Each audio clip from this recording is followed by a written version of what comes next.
എല്ലാവർക്കും talent അക്കാഡമിയുടെ YouTube ക്ലാസ്സിലേക്ക് സ്വാഗതം.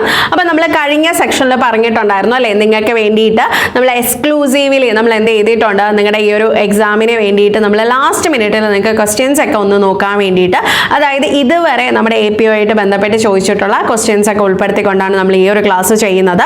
അപ്പോൾ ഇവിടെ നമ്മൾ വേറെ ഡിസ്കഷനോ കാര്യങ്ങളോ ഒന്നുമില്ല. നമ്മൾ പ്രധാനമായിട്ടും എന്താണ് ചെയ്യുന്നത്, ഇതിനു മുമ്പ് ചോദിച്ചിട്ടുള്ള പ്രീവിയസ് ഇയർ ചോദിച്ചിട്ടുള്ള ക്വസ്റ്റ്യൻസും അതിൻ്റെ ആൻസേഴ്സും ഡിസ്കസ് ചെയ്ത് പോവുകയാണ്. അപ്പം നമുക്ക് എത്രയും പെട്ടെന്ന് ക്ലാസ്സിലേക്ക് പോവാം. അപ്പം ഞാൻ ഓരോ ക്വസ്റ്റ്യൻ വായിക്കുന്ന സമയത്ത് ഓൾറെഡി നമ്മൾ ക്വസ്റ്റ്യൻ ആൻസേഴ്സ് ഒക്കെ മാർക്ക് ചെയ്ത് വെച്ചിട്ടുണ്ട്. അപ്പം ഞാൻ ക്വസ്റ്റ്യൻ വായിക്കുന്ന സമയത്ത് തന്നെ മാക്സിമം അതിൻ്റെ ആൻസർ മനസ്സിൽ ഓർത്തെടുക്കാനായിട്ട് ശ്രമിക്കുക. അപ്പോൾ ഇതൊരു റിവിഷൻ പോലെ നിങ്ങൾ എന്ത് ചെയ്താൽ മതി, കണ്ടാൽ മതി. അപ്പോൾ എക്സാമിന് മുമ്പായിട്ട് നമുക്ക് കുറച്ചധികം ക്വസ്റ്റ്യൻസ് വർക്കൗട്ട് ചെയ്യണം എന്ന് തോന്നുകയാണെന്നുണ്ടെങ്കിൽ എന്ത് ചെയ്യാം, നമുക്ക് ഈ ഒരു ക്ലാസ് നിങ്ങൾക്ക് ഉപകാരപ്പെടാം. അപ്പം നമുക്ക് നോക്കാം. ആദ്യത്തെ ക്വസ്റ്റ്യൻ ഇതാണ്: അതീവ സുരക്ഷാ ജയിലിൽ പാർപ്പിക്കേണ്ട തടവുകാർ ആരൊക്കെയാണ് എന്നുള്ളത്. അതീവ സുരക്ഷാ ജയിൽ എന്ന് പറയുമ്പോൾ നമ്മുടെ ഹൈ സെക്യൂരിറ്റി പ്രിസൺസ് ആണ്. അപ്പോൾ ഹൈ സെക്യൂരിറ്റി പ്രിസൺ എന്ന് പറയുന്ന കേരളത്തിൽ ഒരേ ഒരു ഹൈ സെക്യൂരിറ്റി പ്രിസൺ ആണുള്ളത്. അപ്പോൾ അതിൽ സാധാരണഗതിയിൽ താമസിപ്പിക്കുന്ന തടവുകാർ ആരൊക്കെ എന്നാണ് ക്വസ്റ്റ്യൻ വന്നിട്ടുള്ളത്. 1 ഭീകരവാദികൾ, 2 അപകടകാരികളായിട്ടുള്ള തടവുകാർ, 3 തീവ്രവാദികൾ, 4 എന്ന് പറയുന്നത് സിവിൽ തടവുകാർ. അപ്പം നമുക്ക് ഈ ക്വസ്റ്റ്യൻ നോക്കുമ്പോൾ തന്നെ നമുക്ക് മനസ്സിലാവുന്നുണ്ട്, നമുക്ക് സിവിൽ തടവുകാരെ നമ്മൾ എന്ത് ചെയ്യേണ്ട ആവശ്യമില്ല. നമ്മൾ ഈ പറയുന്ന രീതിയിൽ അതീവ സുരക്ഷാ ജയിലിൽ പാർപ്പിക്കേണ്ട ആവശ്യം വരുന്നില്ല. ഹൈ സെക്യൂരിറ്റി പ്രസൻസ് എന്ന് പറയുമ്പോഴത്തേക്കും കുറച്ചുകൂടെ ശ്രദ്ധ ആവശ്യമുള്ള, അതായത് ഭീകരവാദികളായിട്ടുള്ള അല്ലെങ്കിൽ പ്രശ്നങ്ങൾ സൃഷ്ടിക്കാൻ സാധ്യതയുള്ള അല്ലെങ്കിൽ ജയിൽ ചാടി പോകാൻ സാധ്യതയുള്ള, പ്രശ്നങ്ങൾ ഉണ്ടാക്കാൻ സാധ്യതയുള്ള ആൾക്കാരെയാണ് നമ്മൾ സാധാരണയായിട്ട് അതിസുരക്ഷാ ജയിലുകളിൽ എന്ത് ചെയ്യുന്നത്, പാർപ്പിക്കുന്നത്. അതായത് ഭീകരവാദികൾ, അപകടകാരികളായിട്ടുള്ള തടവുകാർ, തീവ്രവാദികളായിട്ടുള്ള ആൾക്കാർ തുടങ്ങിയവരെയാണ് നമ്മൾ ഇവിടെ പാർപ്പിക്കുന്നത്, ഹൈ സെക്യൂരിറ്റി പ്രസൻസിൽ എന്ത് ചെയ്യുന്നത്, പാർപ്പിക്കുന്നത്. നമുക്ക് അടുത്ത ക്വസ്റ്റ്യനിലേക്ക് വരാം. അപ്പോൾ നമ്മുടെ ക്വസ്റ്റ്യൻ ഇതാണ്: കേരള പ്രിസൺ ആക്ട് 2010 പ്രകാരം സംസ്ഥാന സർക്കാർ നൽകുന്ന പരോളുമായി ബന്ധപ്പെട്ട് താഴെ പറയുന്നവയിൽ ശരിയല്ലാത്തത് ഏത്? അപ്പോൾ പരോൾ എന്ന് പറയുന്ന ഭാഗത്ത് നിന്നാണ് നമുക്ക് ക്വസ്റ്റ്യൻ വന്നിട്ടുള്ളത്. അല്ല, നമ്മൾ പറയാണ് പരോളുമായി ബന്ധപ്പെട്ട കുറച്ച് സ്റ്റേറ്റ്മെന്റ്സ് ആണ് കൊടുത്തിട്ടുള്ളത്, അതിൽ ശരിയല്ലാത്തത് ഏത് എന്നുള്ളതാണ്. വ്യവസ്ഥകൾക്ക് വിധേയമായി ഉചിതമായ കാലാവധിക്ക് പരോൾ നൽകാനായിട്ട് സാധിക്കും. ശരിയാണ് അല്ലേ? അതായത് കണ്ടീഷൻസ്, കുറച്ച് റൂൾസ് ആൻഡ് റെഗുലേഷൻസ് ഉണ്ട്, അതിന് വിധേയമായിക്കൊണ്ട് എന്ത് ചെയ്യാൻ പറ്റും, നമുക്ക് എന്ത് ചെയ്യാൻ പറ്റും, എന്താണ് ഉചിതമായിട്ടുള്ള ഒരു കാലാവധിയിലേക്ക്, ഒരു നിശ്ചിത കാലാവധിയിലേക്ക് എന്ത് ചെയ്യാൻ പറ്റും, പരോൾ നൽകാനായിട്ട് സാധിക്കും. ഏതൊരു തടവുകാരനും പരോൾ ലഭിക്കും. ശരിയാണോ തെറ്റാണോ? തെറ്റാണ്. അങ്ങനെയാണോ? അല്ല. ഒന്നാമത്തെ കാര്യം, പരോൾ നമ്മൾ കൊടുക്കണമെങ്കിൽ അയാൾ സൽസ്വഭാവിയായിരിക്കണം, അതുപോലെ തന്നെ അയാളുടെ ശിക്ഷാ കാലയളവിൻ്റെ ഇത്ര കാലം നമ്മൾ ജയിലിൽ കഴിഞ്ഞിട്ടുണ്ടാവണം. അങ്ങനെ കുറേ കണ്ടീഷൻസ് ഉണ്ട് അല്ലേ? അപ്പം അതിലെ ഏറ്റവും ഇമ്പോർട്ടൻ്റ് എന്ന് പറയുന്നത് പുള്ളി സൽസ്വഭാവിയായിരിക്കണം, എന്താ പറയുന്നത്, നമ്മൾ ഈ പറയുന്ന രീതിയിൽ പുറത്തിറങ്ങിയാൽ തിരിച്ചു വരും എന്ന് ഉറപ്പുള്ള ആളായിരിക്കണം. അയാൾ പുറത്തിറങ്ങിയത് കൊണ്ട് നാട്ടുകാർക്കോ അല്ലെങ്കിൽ മറ്റാർക്കും ബുദ്ധിമുട്ടുണ്ടാവാൻ പാടില്ല, ഇയാളെ ആരും ആക്രമിക്കാൻ പാടില്ല. അതുപോലെ തന്നെ ഇയാൾ കൃത്യ ദിവസം പരോൾ കഴിയുന്ന മുറയ്ക്ക് എന്ത് ചെയ്യും, തിരിച്ച് ജയിലിൽ ഹാജരാകും എന്ന് ഉറപ്പുള്ള വ്യക്തികളെ മാത്രമേ നമ്മൾ പുറത്ത് വിടാറുള്ളൂ. അപ്പോൾ എല്ലാവർക്കും നമുക്ക് പരോൾ കൊടുക്കാനായിട്ട് സാധിക്കുമെന്ന് പറയാനായിട്ട് സാധിക്കത്തില്ല. അതുപോലെ തന്നെ വധശിക്ഷയ്ക്കൊക്കെ വിധിക്കപ്പെട്ട ആൾക്കാർ, അങ്ങനെയൊക്കെ നമ്മൾ ചില കാറ്റഗറിയിൽ നമ്മൾ ചില റെസ്ട്രിക്ഷൻസ് വെച്ചിട്ടുണ്ട്. അപ്പോൾ ഈ ഒരു സ്റ്റേറ്റ്മെൻറ്റ് തെറ്റാണ്. ഇനി അടുത്ത ബന്ധുവിൻ്റെ ഗുരുതരമായിട്ടുള്ള രോഗം, മരണകാരണം, അങ്ങനെയുള്ള സിറ്റുവേഷൻസ് ആണെന്നുണ്ടെങ്കിൽ നമ്മൾ എന്ത് ചെയ്യും, പരോൾ നൽകും. ഇനി മറ്റേതെങ്കിലും മതിയായ കാരണമോ സംഗതിയോ ഉണ്ടെങ്കിൽ, അതായത് ഈ മരണമോ രോഗമോ അല്ലാതെ ഇപ്പോൾ ഈ പറയുന്ന കല്യാണം അല്ലെങ്കിൽ ഒരു വ്യക്തിയുടെ വീട് തകർന്നു പോകുന്ന അവസ്ഥ, അങ്ങനെയുള്ള സിറ്റുവേഷൻസിൽ നമുക്ക് ഈ പറയുന്ന തക്കതായ കാരണമുണ്ട് എന്ന് തോന്നുകയാണെങ്കിൽ പരോൾ നൽകാനായിട്ട് സാധിക്കും. അപ്പോൾ ഈ പറയുന്ന ബി എന്ന് പറയുന്നതാണ് നമ്മുടെ എന്താന്ന് പറയുന്നത്, നമ്മൾ ഈ പറയുന്ന കാര്യങ്ങളുമായി ബന്ധപ്പെട്ട് യോജിക്കാത്ത ഒരു സ്റ്റേറ്റ്മെന്റ് എന്ന് പറയുന്നത്. ഇനി നമുക്ക് അടുത്ത ക്വസ്റ്റ്യനിലേക്ക് വരാം. തടവുകാരെ പ്രത്യേകിച്ച് സെൻട്രൽ ജയിലിനകത്തെ സാഹചര്യങ്ങളുമായിട്ട് പൊരുത്തപ്പെടുന്നതിന്, വ്യക്തിപരവും കുടുംബപരവുമായിട്ടുള്ള പ്രശ്നങ്ങൾ പരിഹരിക്കുന്നതിന് സഹായിക്കുന്നതിന് ഒരു കൗൺസിലറായിട്ട് വർത്തിക്കേണ്ടത് ആരാണ് എന്നാണ് ചോദിച്ചിട്ടുള്ളത്. നമ്മുടെ ശരിയായിട്ടുള്ള ആൻസർ എന്ന് പറയുന്നത് വെൽഫെയർ ഓഫീസർ ആണ്. അപ്പോൾ ആ പേര് സൂചിപ്പിക്കുന്നത് പോലെ തന്നെ വെൽഫെയർ അല്ലേ, വെൽഫെയർ, ഒരാളുടെ വെൽഫെയർ. അപ്പം നമ്മുടെ പെട്ടെന്നൊരു നമ്മൾ ജയിലിലെ സാഹചര്യം എന്ന് പറയുന്നത് നമ്മുടെ പുറത്തെ സാഹചര്യം പോലെ അല്ല. അപ്പം കുറ്റവാളിയായിട്ട് ജയിലിനകത്തേക്ക് എത്തുമ്പോൾ നമ്മുടെ ഇവിടുത്തെ പരിതസ്ഥിതിയിൽ നിന്നും ഒരുപാട് വ്യത്യസ്തമായിരിക്കും. നമ്മൾ ജീവിച്ചു വന്ന ജീവിത ശൈലി, അതൊക്കെ വ്യത്യാസമായിരിക്കും. നമുക്ക് ആ ജയിലിനകത്തൊരു ചിട്ടയായ ജീവിത രീതിയുണ്ട്. അപ്പോൾ അത് നമ്മൾ ഫോളോ ചെയ്യേണ്ടി വരും. മാത്രമല്ല എന്തെങ്കിലും ഇപ്പം ഇത്ര വർഷത്തേക്ക് തടവ് ശിക്ഷ അല്ലെങ്കിൽ മറ്റേതെങ്കിലും അല്ലെങ്കിൽ വധശിക്ഷ, ജീവപര്യന്തം, അങ്ങനെ പല പല രീതിയിലായിരിക്കും ആൾക്കാർ ആ ജയിലിനകത്തേക്ക് എത്തുന്നത്. അപ്പം അവർക്ക് ചിലപ്പോൾ മാനസികമായിട്ട് ഈ പറയുന്ന ജയിലിനകത്തെ അന്തരീക്ഷവുമായിട്ട് പൊരുത്തപ്പെട്ട് പോകാനായിട്ട് ബുദ്ധിമുട്ടുകൾ കാണും. അല്ലെങ്കിൽ നാളെ ഇനി സമൂഹം എന്നെ എങ്ങനെ കാണും എന്നുള്ള പ്രശ്നങ്ങളൊക്കെ ഉണ്ടാകും. അപ്പോൾ ചില ആൾക്കാർക്ക് ഈ പറയുന്ന രീതിയിൽ ജയിലിൻ്റെ പരിതസ്ഥിതികളുമായിട്ട് പെട്ടെന്ന് പൊരുത്തപ്പെടാൻ പറ്റിയെന്ന് വരത്തില്ല. അപ്പം അത്തരം ആൾക്കാരെ സഹായിക്കുന്നതിന് വേണ്ടിയിട്ട് ഒരു കൗൺസിലറെ പോലെ ആക്ട് ചെയ്യുന്നത് ആരാണ് എന്ന് ചോദിക്കുകയാണെങ്കിൽ ആരാണ്? അവിടെ വെൽഫെയർ ഓഫീസറാണ് അത്തരത്തിൽ എന്ത് ചെയ്യുന്നത്, തടവുകാരുടെ ക്ഷേമ പ്രവർത്തനങ്ങൾക്ക് വേണ്ടിയിട്ട് എന്ത് ചെയ്യുന്നത്, കൂടുതലായിട്ട് എഫേർട്ട് എടുക്കുന്നത്. ഇനി അടുത്ത ക്വസ്റ്റ്യനിലേക്ക് വരാം. 2014 കേരള പ്രിസണുകളും സംശുദ്ധീകരണ സാൻമാർഗിക സേവനങ്ങളും നിർവഹണം ചട്ടങ്ങൾ പ്രകാരം തടവുകാരെ അകാല വിടുതൽ ശുപാർശ ചെയ്യുന്ന സമിതിയിൽ അംഗം അല്ലാത്തത് ഏത് എന്നാണ് ചോദിക്കുന്നത്.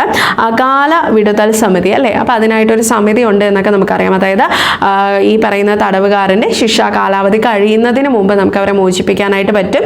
കുറേ റൂൾസ് ആൻഡ് റെഗുലേഷൻസും കാര്യങ്ങളൊക്കെ വരുന്നുണ്ട്. അതുകൂടാതെ അതുമായിട്ട് ബന്ധപ്പെട്ട ഒരു സമിതിയുണ്ട്. ആ സമിതിയിലെ ആൾക്കാരായിരിക്കും ഇതിനായിട്ട് അംഗങ്ങളെ ശുപാർശ ചെയ്യുന്നത്. അപ്പോൾ ആ സമിതിയിൽ അംഗമല്ലാത്തത് ആര് എന്നതാണ് ചോദിക്കുന്നത്. ജില്ലാ ജഡ്ജ് അതിൽ അംഗമായിരിക്കും, ജില്ലാ പ്രൊബേഷൻ ഓഫീസർ അംഗമായിരിക്കും, ജയിൽ DGP അതിൽ അംഗമായിരിക്കും, പോലീസ് DGPക്ക് ഇതിൽ കാര്യമില്ല. അപ്പോൾ നമ്മുടെ ശരിയായിട്ടുള്ള ആൻസർ എന്ന് പറയുന്നത് അംഗമല്ലാത്തത് ആര് എന്ന് ചോദിച്ചു കഴിഞ്ഞാൽ ആരാണ്? പോലീസ് DGP ആണ് എന്ന് ഓർമ്മിച്ച് വെക്കുക. ഇനി നമ്മൾ അടുത്ത ക്വസ്റ്റ്യനിലേക്ക് വരാണ്. അടുത്തൊരു സ്റ്റേറ്റ്മെന്റ് ടൈപ്പ് ക്വസ്റ്റ്യൻ ആണ് വന്നിട്ടുള്ളത്. ചുവടെ നൽകിയിരിക്കുന്ന പ്രസ്താവനകളിൽ ശരിയായവ ഏവ എന്ന് തിരഞ്ഞെടുക്കുക. തുറന്ന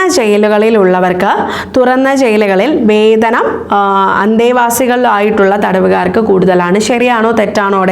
അതായത് തുറന്ന ജയിലുകളിലാണെങ്കിൽ, അതായത് കുറഞ്ഞ സുരക്ഷാ സംവിധാനങ്ങളോട് കൂടിയിട്ടുള്ള സ്ഥലമാണ് തുറന്ന ജയിലുകൾ എന്ന് പറയുന്നത്.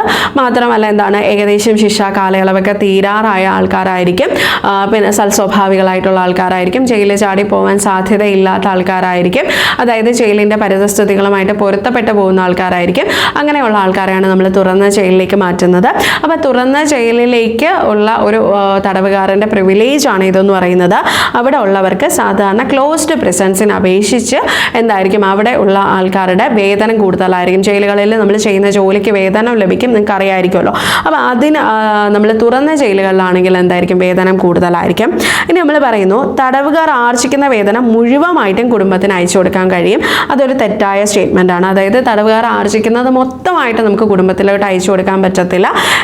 അതിന് ഒരു പെർസെൻറ്റേജ്, അതായത് അവർ മൊത്തം ആർജിക്കുന്ന വേതനത്തിന് ഇത്ര പെർസെൻറ്റേജ് നമ്മൾ ഹോൾഡ് ചെയ്യും, ഇത്ര പെർസെൻറ്റേജ് മാത്രമേ നമുക്ക് ഏകദേശം 50% മാത്രമേ കുടുംബത്തിലേക്ക് അയച്ചു കൊടുക്കാനായിട്ട് സാധിക്കത്തുള്ളൂ. അപ്പോൾ അതുകൊണ്ട് തടവുകാർക്ക് മുഴുവനായിട്ടും വേതനം അയച്ചു കൊടുക്കാൻ പറ്റും എന്ന് പറയുന്ന സ്റ്റേറ്റ്മെൻറ്റ് തെറ്റാണ്. ഇനി അടുത്തതിലേക്ക് വരാണ്. അന്തേവാസികളായിട്ടുള്ള തടവുകാർക്ക് സാധാരണ അവധിക്ക് പുറമെ തുറന്ന ജയിലുകളിൽ 15 ദിവസം കൂടെ ഹോം ലീവ് അല്ലെങ്കിൽ ഗാർഹിക അവധി അല്ലെങ്കിൽ കുടുംബ അവധിക്ക് അർഹതയുണ്ടായിരിക്കും. അതായത് ഈ പറയുന്ന തുറന്ന ജയിലിലേക്ക് പോകണമെങ്കിൽ അവർ സൽസ്വഭാവികളായിരിക്കണമല്ലോ. അപ്പോൾ അവർക്ക് കിട്ടുന്ന ഒരു ബോണസ് പോയിന്റ് പോലെ കിട്ടുന്ന ഒരു സംഭവമാണ് എന്തെന്ന് പറയുന്നത്, ഈ ഗാർഹിക ലീവ് എന്ന് പറയുന്നത്. ലീവ് കിട്ടാനായിട്ട് കുറേ കാര്യങ്ങളൊക്കെ ഉണ്ട്. പക്ഷെ എന്നിരുന്നാലും ബാക്കിയുള്ള ഈ ക്ലോസ്ഡ് ആയിട്ടുള്ള ജയിലിൽ കിടക്കുന്ന, ക്ലോസ്ഡ് പ്രിസൺസിൽ കിടക്കുന്ന ആൾക്കാരെ അപേക്ഷിച്ച് ഇവർക്കൊരു എക്സ്ട്രാ 15 ദിവസം കൂടെ അവധിക്ക് പോകാനായിട്ട് സാധിക്കും. അതിനെയാണ് നമ്മൾ ഗാർഹിക അവധി എന്നതുകൊണ്ട് ഉദ്ദേശിക്കുന്നത്. അപ്പോൾ തുറന്ന ജയിലുകളിലുള്ളവർക്ക് മാത്രം കിട്ടുന്ന ഒരു പ്രിവിലേജ് ആണ് ഈ പറയുന്ന ഗാർഹിക അവധി എന്ന് പറയുന്നത്. അപ്പോൾ ആ ഒരു സ്റ്റേറ്റ്മെൻറ്റും ശരിയാണ്. അതായത് ഒന്നാമത്തെയും മൂന്നാമത്തെയും സ്റ്റേറ്റ്മെൻറ്റ് ശരിയാണ് എന്നുള്ളതാണ്. ഇനി നമ്മൾ അടുത്തതിലേക്ക് വരുന്നു. കേരള സംസ്ഥാനം രൂപം കൊണ്ട ശേഷം ആരംഭിച്ച സെൻട്രൽ ജയിൽ ഏതാണ് എന്നുള്ളതാണ്. നമ്മുടെ കേരള സംസ്ഥാനത്ത് പ്രധാനമായിട്ടും 4 സെൻട്രൽ ജയിലുകളാണുള്ളത്. അതിൽ 3 എണ്ണവും നമ്മുടെ കേരള സംസ്ഥാനം രൂപീകൃതമാകുന്നതിന് മുമ്പ് തന്നെ സ്ഥാപിച്ചതാണ്.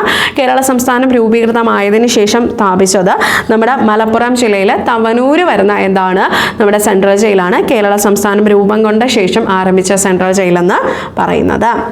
ഇനി നമ്മൾ അടുത്ത ക്വസ്റ്റ്യനിലേക്ക് വരികയാണ്.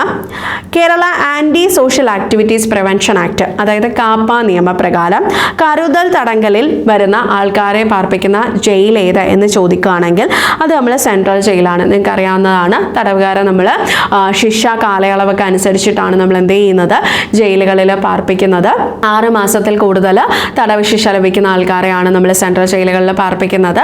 അപ്പോൾ അത് കൂടാതെ നമ്മൾ ഈ പറയുന്ന രീതിയിൽ സൈനിക തടവുകാർ, അതുപോലെ തന്നെ ഈ പറയുന്ന കാപ്പ നിയമം ചുമത്തിയ ആൾക്കാർ, ജീവപര്യന്തം ശിക്ഷയ്ക്ക് വിധിച്ച ആൾക്കാർ, വധശിക്ഷയ്ക്ക് വിധിച്ച ആൾക്കാർ തുടങ്ങിയവരെയൊക്കെയാണ് നമ്മൾ എന്ത് ചെയ്യുന്നത്, സെൻട്രൽ ജയിലിൽ പാർപ്പിക്കുന്നത്. അപ്പോൾ നമ്മൾ ഈ പറയുന്ന രീതിയിൽ കാപ്പ ചുമത്തിയ ഒരാളെ നമ്മൾ സാധാരണയായിട്ട് സെൻട്രൽ ജയിലിലാണ് പാർപ്പിക്കുന്നത് എന്നെന്ത് ചെയ്യുക, മനസ്സിലാക്കി വെക്കുക. ഇനി നമ്മൾ അടുത്തതിലേക്ക് വരുന്നു. ജയിൽ ഉദ്യോഗസ്ഥർക്ക് അടിസ്ഥാന പരിശീലനം നൽകുന്നതിന് കേരളത്തിൽ സ്ഥാപിച്ചിട്ടുള്ള സ്ഥാപനം ഏത് എന്നുള്ളതാണ്. അപ്പോൾ സ്ഥാപനത്തിൻ്റെ ഫുൾ ഫോം ആണ് ചോദിച്ചിട്ടുള്ളത്. നമുക്ക് എല്ലാവർക്കും അറിയാം, സിക്ക എന്ന് നമുക്കറിയാം. സിക്കയാണ് ആദ്യം ജയിൽ ട്രെയിനിങ് സ്കൂൾ എന്നായിരുന്നു, പിന്നീട് നമ്മൾ അതിൻ്റെ പേര് സിക്ക എന്നാക്കി. അപ്പോൾ സിക്കയുടെ ഫുൾ ഫോം ഏത് എന്നുള്ളത് ഇതിൽ നിന്ന് കണ്ടുപിടിക്കാൻ പറ്റിയ ആൻസർ എളുപ്പമായി. സിക്ക എന്ന് പറഞ്ഞാൽ എന്താണ്? State institute of correctional administration എന്നാണ്. അതായത് ഓപ്ഷൻ എ ആണ് ഇതെന്ന് പറയുന്നത് നമ്മുടെ ശരിയായിട്ടുള്ള ആൻസർ എന്ന് എന്ത് ചെയ്യുന്നത് പറയുന്നത്. ഇനി നമുക്ക് അടുത്തതിലേക്ക് വരാം. കേരള സംസ്ഥാനത്തിലെ ജയിൽ വകുപ്പ് എന്താ പറയുന്നത്? കേരള സംസ്ഥാനത്തിലെ ജയിൽ വകുപ്പ് മേധാവിയുടെ തസ്തികയുടെ പേരെന്ത്? എന്താണ്? കേരള സംസ്ഥാന ജയിൽ വകുപ്പ് മേധാവിയുടെ തസ്തികയുടെ പേരെന്താണെന്നാണ് ചോദിച്ചിരിക്കുന്നത്. അതായത് നമ്മുടെ കേരള സംസ്ഥാനത്തിലെ ജയിൽ വകുപ്പ് മേധാവിയെ നമ്മൾ എന്താ പറയുന്നത്? Director general of prisons and correctional services എന്നാണ്. ബാക്കിയുള്ളതൊന്നും അല്ല നമുക്കറിയാം. അസിസ്റ്റന്റ് DGP ആൻഡ് CS അല്ല, inspector general of prisons and correctional service അല്ല, ഡെപ്യൂട്ടി ഇൻസ്പെക്ടർ ജനറൽ അല്ല. ഇവരൊക്കെ സാധാരണഗതിയിൽ നമ്മൾ ഡയറക്ടർ ജനറൽ ഓഫ് പ്രിസൺസിനെ സഹായിക്കാൻ വേണ്ടിയിട്ടുള്ള ആൾക്കാരാണ്. അപ്പോൾ director general of prisons and correctional services എന്നാണ് നമ്മുടെ സംസ്ഥാന തലത്തിലുള്ള ജയിൽ വകുപ്പ് മേധാവിയുടെ തസ്തികയുടെ പേരെന്ന് പറയുന്നത് അല്ലേ. ഇനി നമ്മൾ പറയുന്നു, തടവിൽ കഴിയുന്ന അമ്മമാരോടൊപ്പം പാർപ്പിക്കാൻ സാധിക്കുന്ന കുട്ടികളുടെ പ്രായപരിധി എത്രയാണെന്നുള്ളതാണ്. അതായത് ഒരു രണ്ട് കാറ്റഗറിയാണ് വരുന്നത്. ഒന്നുകിൽ ഈ പറയുന്ന ഒരു സ്ത്രീ, ഒരു തടവുകാരി ജയിലിൽ പ്രസവിക്കേണ്ടി വരുന്ന ഒരു സാഹചര്യത്തിൽ, അതായത് ജയിലിലായതിനു ശേഷം പ്രസവിക്കേണ്ടി വരുന്ന സാഹചര്യത്തിൽ, അല്ലെങ്കിൽ ജയിലിലേക്ക് പ്രവേശിക്കുന്ന സമയത്ത് അവരുടെ കുഞ്ഞിനെ ഏറ്റെടുക്കാൻ ആരുമില്ല, ബന്ധുമിത്രാദികളൊന്നും ഏറ്റെടുക്കാൻ ഇല്ലാത്തൊരു സാഹചര്യത്തിലാണ് നമുക്ക് സാധാരണഗതിയിൽ എന്ത് ചെയ്യാൻ പറ്റുന്നത്? അമ്മമാരോടൊപ്പം ഈ കുഞ്ഞുങ്ങളെ പാർപ്പിക്കാനായിട്ട് സാധിക്കുന്നത്. അപ്പോൾ ഒരുപാട് പ്രായമുള്ള കുട്ടികളെയൊന്നും നമുക്ക് പറ്റത്തില്ല. 6 വയസ്സിന് താഴെ പ്രായമുള്ള, അതായത് മാക്സിമം 6 വയസ്സ് വരെയുള്ള കുട്ടികളെയാണ് നമുക്ക് ഈ അമ്മമാരോടൊപ്പം പാർപ്പിക്കാനായിട്ട് സാധിക്കുന്നത്. അപ്പോൾ 6 വയസ്സ് കഴിഞ്ഞ് കഴിഞ്ഞാൽ പിന്നീട് എന്ത് ചെയ്യും? ഈ കുട്ടിയെ ഏറ്റെടുക്കുന്നതിനായിട്ട് ബന്ധുമിത്രാദികളോ മറ്റാരെങ്കിലും ഉണ്ടോ എന്ന് നോക്കും. അല്ലാന്നുണ്ടെങ്കിൽ ഈ കുട്ടിയെ ഏറ്റെടുക്കാൻ തൽപരരായിട്ടുള്ള, അതായത് ഈ കുട്ടിയുടെ അമ്മ റിലീസ് ആവുന്നത് വരെ ഈ കുട്ടിയുടെ സംരക്ഷണ ചുമതല ഏറ്റെടുക്കാൻ പറ്റുന്ന ഏതെങ്കിലും ഒരാളെ കണ്ടെത്തുകയോ അല്ലെങ്കിൽ സർക്കാരിൻ്റെ തന്നെ ഏതെങ്കിലും ഒരു ഹോമുകളിലേക്ക് ഈ പറയുന്ന കുട്ടിയെ മാറ്റുകയോ ആണ് എന്ത് ചെയ്യുന്നത്. അപ്പോൾ 6 വയസ്സ് വരെ മാത്രമേ നമുക്ക് എന്ത് ചെയ്യാനായിട്ട് സാധിക്കത്തുള്ളൂ? അമ്മയോടൊപ്പം എന്ത് ചെയ്യാൻ പറ്റൂ? കുട്ടിയെ താമസിപ്പിക്കാനായിട്ട് പറ്റത്തുള്ളൂ. ഇനി നമ്മൾ പറയാണ്, ജീവപര്യന്തം തടവുകാരെ പാർപ്പിക്കുന്ന ജയിലേത്? നേരത്തെ തന്നെ നമ്മൾ പറഞ്ഞതാണ്, ജീവപര്യന്തം തടവ് അല്ലെങ്കിൽ 6 മാസത്തിന് മുകളിൽ തടവ് ശിക്ഷ, വധശിക്ഷ തുടങ്ങിയവയൊക്കെ ആണെന്നുണ്ടെങ്കിൽ നമ്മൾ സെൻട്രൽ ജയിലിലായിരിക്കും പാർപ്പിക്കുന്നത് അല്ലേ. എവിടെയാണ് പാർപ്പിക്കുന്നത്? സെൻട്രൽ ജയിലിലായിരിക്കും എന്ത് ചെയ്യുന്നത്? പാർപ്പിക്കുന്നത്. ഇനി നമ്മൾ പറയുന്നു, നെട്ടുകാൽ തേരിയിൽ തുറന്ന ജയിൽ രൂപീകരിച്ച വർഷം ഏതാണ് എന്നാണ് നമ്മളടുത്ത് ചോദിക്കുന്നത്. അപ്പം നെട്ടുകാൽ തേരിയിൽ നമ്മൾ തുറന്ന ജയിലുകൾ എന്ന് പറയുന്നത് 3 എണ്ണമാണുള്ളത്. അതിൽ ആദ്യം സ്ഥാപിതമായിട്ടുള്ള തുറന്ന ജയിലാണ് നമ്മുടെ നെട്ടുകാൽ തേരിയിലെ തുറന്ന ജയിൽ എന്ന് പറയുന്നത്. പുരുഷന്മാർക്കായിട്ടുള്ള തുറന്ന ജയിലാണ്. അപ്പോൾ അത് എന്ന് സ്ഥാപിതമായി എന്ന് ചോദിച്ചു കഴിഞ്ഞാൽ നമ്മുടെ ശരിയായിട്ടുള്ള ആൻസർ എന്ന് പറയുന്നത് 1962. ഇപ്പോൾ ഇതാണ് ആദ്യമായിട്ട് സ്ഥാപിതമായിട്ടുള്ള തുറന്ന ജയിൽ. അതിനുശേഷം നമ്മുടെ ചീമേനിയിലുള്ള തുറന്ന ജയിൽ സ്ഥാപിതമായി. അത് നമ്മുടെ പുരുഷന്മാർക്കായിട്ടുള്ള തുറന്ന ജയിലാണ്. അതിനും ശേഷമാണ് എന്ത് ചെയ്ത് പൂജപ്പുര വനിതകൾക്കായിട്ട് ഒരു തുറന്ന ജയിൽ എന്ത് ചെയ്തിട്ടുള്ളത്? ആരംഭിച്ചിട്ടുള്ളത് എന്ന് മനസ്സിലാക്കി വെക്കാം. അപ്പോൾ ഓരോന്നും നിങ്ങൾ കൃത്യമായിട്ട് മനസ്സിലാക്കിയിട്ട് പോകും. ഇപ്പോൾ നിങ്ങൾക്ക് ഈ ഒരു ഇത്രയും ക്വസ്റ്റ്യൻസ് ഡിസ്കസ് ചെയ്യുമ്പോഴത്തേക്കും നമുക്ക് ഏത് ഭാഗങ്ങളിൽ നിന്നാണ് നമുക്ക് ചോദ്യങ്ങൾ വരുന്നത് എന്ന് കൃത്യമായിട്ട് മനസ്സിലാകും. ഇതിന് മുമ്പ് നമ്മളൊരു വീഡിയോ ചെയ്തിട്ടുണ്ടായിരുന്നു, APO ഹോട്ട് ടോപ്പിക്സ് എന്ന് പറഞ്ഞിട്ട്. അതായത് നമുക്ക് ഇതുവരെ ചോദിച്ച ചോദ്യങ്ങൾ അനലൈസ് ചെയ്തിട്ട് ഏത് ഭാഗത്ത് നിന്നാണ് കൂടുതൽ ചോദ്യങ്ങൾ എക്സ്പെക്റ്റ് ചെയ്യാൻ പറ്റുന്നത് എന്നുള്ള രീതിയിൽ ഒരു ക്ലാസ് നമ്മൾ ചെയ്തിട്ടുണ്ടായിരുന്നു. അപ്പോൾ ആ ക്ലാസ് കാണാത്തവരാണെന്നുണ്ടെങ്കിൽ മാക്സിമം അത് കാണാനായിട്ട് ശ്രമിക്കുക. എന്നിട്ട് ആ ഭാഗങ്ങൾ കൂടുതൽ കോൺസെൻട്രേറ്റ് ചെയ്ത് എക്സാമിന് മുമ്പായിട്ട് പഠിക്കാനായിട്ട് ശ്രദ്ധിക്കുക. ഇനി കേരള സംസ്ഥാനത്തെ ഏക വനിതാ തുറന്ന ജയിൽ എവിടെ എന്ന് ചോദിച്ചു കഴിഞ്ഞാൽ എവിടെയാണ്? നമ്മുടെ തിരുവനന്തപുരം ജില്ലയിലാണ്, പൂജപ്പുരയാണ്. ഒരേ ഒരു വനിതാ തുറന്ന ജയിലാണ് വരുന്നത്. എവിടെയാണ്? നമ്മുടെ തിരുവനന്തപുരം ജില്ലയിലാണ് കേരള സംസ്ഥാനത്തെ ഏക വനിതാ തുറന്ന ജയിൽ എന്ത് ചെയ്യുന്നത്? സ്ഥിതി ചെയ്യുന്നത് എന്ന് മനസ്സിലാക്കി വെക്കാം. ഇനി നമ്മൾ അടുത്ത ക്വസ്റ്റ്യനിലേക്ക് വരുന്നു. 2017 കേരള ജയിൽ പരിഷ്കരണ കമ്മീഷൻ ചെയർമാൻ ആരായിരുന്നു? ക്വസ്റ്റ്യൻ ഇതാണ്. 2017 കേരള ജയിൽ പരിഷ്കരണ കമ്മീഷൻ ചെയർമാൻ ആരായിരുന്നു? ഋഷിരാജ് സിംഗ് ആണോ? AP ഉദയഭാനു ആണോ? അലക്സാണ്ടർ ജേക്കബ് ആണോ? D ശിവരാജൻ ആണോ എന്ന് ചോദിച്ചു കഴിഞ്ഞാൽ ആരാണ്? നമ്മുടെ അലക്സാണ്ടർ ജേക്കബ് ആണ്. ഏതാണ്? അലക്സാണ്ടർ ജേക്കബ് ആണ്. ഇനി നമ്മൾ അടുത്ത ക്വസ്റ്റ്യനിലേക്ക് വരുവാണ്. താഴെ പറയുന്നവയിൽ ഏതാണ് കേരളത്തിലെ വനിതാ ജയിൽ അല്ലാത്തത്. അപ്പോൾ വനിതാ ജയിൽ ഏതൊക്കെയാണ് എന്നറിയാമെങ്കിൽ നമുക്ക് ഈസിയാണ്. അതായത് നമുക്ക് തിരുവനന്തപുരത്ത് വനിതാ ജയിലുണ്ട്, തൃശ്ശൂർ വനിതാ ജയിലുണ്ട്, കണ്ണൂർ വനിതാ ജയിലുണ്ട്. അപ്പോൾ വനിതാ ജയിൽ ഇല്ലാത്തത് എവിടെയാണ്? കോഴിക്കോടാണ്. അതായത് 3 വനിതാ ജയിലേ ഉള്ളൂ. തിരുവനന്തപുരം, തൃശ്ശൂർ, കണ്ണൂർ അവിടെയൊക്കെ വനിതാ ജയിലുണ്ട്. അതായത് വനിതാ ജയിൽ ഇല്ലാത്തത് എവിടെയാണ്? കോഴിക്കോടാണ് എന്തില്ലാത്തത്? വനിതാ ജയിൽ ഇല്ലാത്തത്. അടുത്ത ക്വസ്റ്റ്യനിലേക്ക് വരുന്നു. മനുഷ്യ അവകാശ സംരക്ഷണ നിയമം ഇന്ത്യയിൽ നിലവിൽ വന്നത് ഏത് വർഷമാണ്? നമ്മൾ ആ നിയമം പറയുമ്പോൾ തന്നെ ആ ഒരു വർഷം നമ്മൾ പറയുന്നുണ്ട്. മനുഷ്യ അവകാശ സംരക്ഷണ നിയമം 1993 എന്നാണ് പറയുന്നത് അല്ലേ. അപ്പോൾ മനുഷ്യ അവകാശ സംരക്ഷണ നിയമം ഇന്ത്യയിൽ നിലവിൽ വന്നത് ഈ ചുവടെ തന്നിരിക്കുന്നവയിൽ ഏത് വർഷമാണ് എന്ന് ചോദിച്ചെങ്കിൽ ഏതാണ്? 1993 ആണ്. ഇനി നമുക്ക് നോക്കാം. വിവരാവകാശ സംരക്ഷണ നിയമം അനുസരിച്ച് ഒരു പൗരന് ഏത് തരം വിവരങ്ങളാണ് ആവശ്യപ്പെടാനായിട്ട് സാധിക്കുന്നത്? വിവരാവകാശ നിയമം, റൈറ്റ് ടു ഇൻഫർമേഷൻ. അതായത് നമുക്ക് എല്ലാ വിവരങ്ങളും വിവരാവകാശ നിയമത്തിലൂടെ ലഭിക്കുമോ എന്ന് ചോദിച്ചു കഴിഞ്ഞാൽ ഇല്ല അല്ലേ. അതായത് ചില കാര്യങ്ങൾ നമുക്ക് അതിൽ വിലക്കൊക്കെ ഏർപ്പെടുത്തിയിട്ടുണ്ട്. അപ്പോൾ നമുക്ക് എത്തരത്തിലുള്ള കാര്യങ്ങളാണ് ലഭിക്കുക എന്ന് ചോദിച്ചു കഴിഞ്ഞാൽ പൊതു അധികാരികളുടെ കൈവശമുള്ളതും അവർക്ക് ലഭ്യമാകുന്നതുമായിട്ടുള്ള വിവരങ്ങളാണ് നമുക്ക് റൈറ്റ് ടു ഇൻഫർമേഷൻ വഴി എടുക്കാനായിട്ട് സാധിക്കുന്നത്. പബ്ലിക് ഓഫീസേഴ്സ് അല്ലെങ്കിൽ പബ്ലിക് അതോറിറ്റിയുടെ കീഴിൽ വരുന്ന അത്തരത്തിലുള്ള സ്ഥാപനങ്ങളുമായിട്ട് ബന്ധപ്പെട്ട കാര്യങ്ങളൊക്കെ നമുക്ക് വിവരങ്ങൾ എടുക്കാനായിട്ട് സാധിക്കും. എന്നാൽ രാജ്യ സുരക്ഷയെ ബാധിക്കുന്ന കാര്യങ്ങളുമായി ബന്ധപ്പെട്ട വിവരങ്ങൾ റൈറ്റ് ടു ഇൻഫർമേഷൻ വഴി നമുക്ക് എടുക്കാൻ പറ്റത്തില്ല. കോടതി വിലക്കിയിട്ടുള്ള വിവരങ്ങൾ, അതായത് വെളിപ്പെടുത്തേണ്ട എന്നുള്ള രീതിയിൽ കോടതി വിലക്കിയിട്ടുള്ള കാര്യങ്ങൾ നമുക്ക് റൈറ്റ് ടു ഇൻഫർമേഷൻ വഴി എടുക്കാൻ പറ്റത്തില്ല. വാണിജ്യപരമായിട്ടുള്ള രഹസ്യങ്ങൾ നമുക്ക് എന്ത് ചെയ്യാൻ പറ്റത്തില്ല? റൈറ്റ് ടു ഇൻഫർമേഷൻ വഴി നമുക്ക് എന്ത് ചെയ്യാൻ പറ്റത്തില്ല? പ്രാപ്തമാക്കാനായിട്ട് സാധിക്കത്തില്ല. ഇനി അത്തരത്തിൽ എന്തെങ്കിലും കാര്യങ്ങൾ ചെയ്യേണ്ടി വരികയാണെങ്കിൽ വാണിജ്യപരമായിട്ടുള്ള രഹസ്യങ്ങൾ നോർമലി പറ്റാറില്ല. പിന്നെ പൊതു താല്പര്യം മുൻനിർത്തിക്കൊണ്ട് ചില സാഹചര്യങ്ങളിലൊക്കെ വരാറുണ്ട്. ബട്ട് മോസ്റ്റ് പ്രോബബിലി ഈ 3 കണ്ടീഷൻസും ഈ 3 പറയുന്ന കാര്യങ്ങളും നമുക്ക് എന്ത് ചെയ്യാൻ പറ്റത്തില്ല? റൈറ്റ് ടു ഇൻഫർമേഷൻ വഴി, വിവരാവകാശ നിയമം വഴി നമുക്ക് എന്ത് ചെയ്യാൻ പറ്റത്തില്ല? വിവരം എടുക്കാനായിട്ട് സാധിക്കത്തില്ല. ഇനി വിവരാവകാശ നിയമപ്രകാരം സാധാരണയായി നമ്മളൊരു വിവരാവകാശ അപേക്ഷയ്ക്ക് നമ്മൾ മറുപടി നൽകുന്നതിനുള്ള പരമാവധി സമയം, നമ്മൾ ഒരു അപേക്ഷ കൊടുത്തു, എത്ര ദിവസത്തിനകത്ത് നമുക്ക് എന്ത് ചെയ്യും? മറുപടി ലഭിക്കും എന്ന് ചോദിച്ചെങ്കിൽ എത്രയാണ്? 30 ദിവസം അല്ലേ. 30 ദിവസം.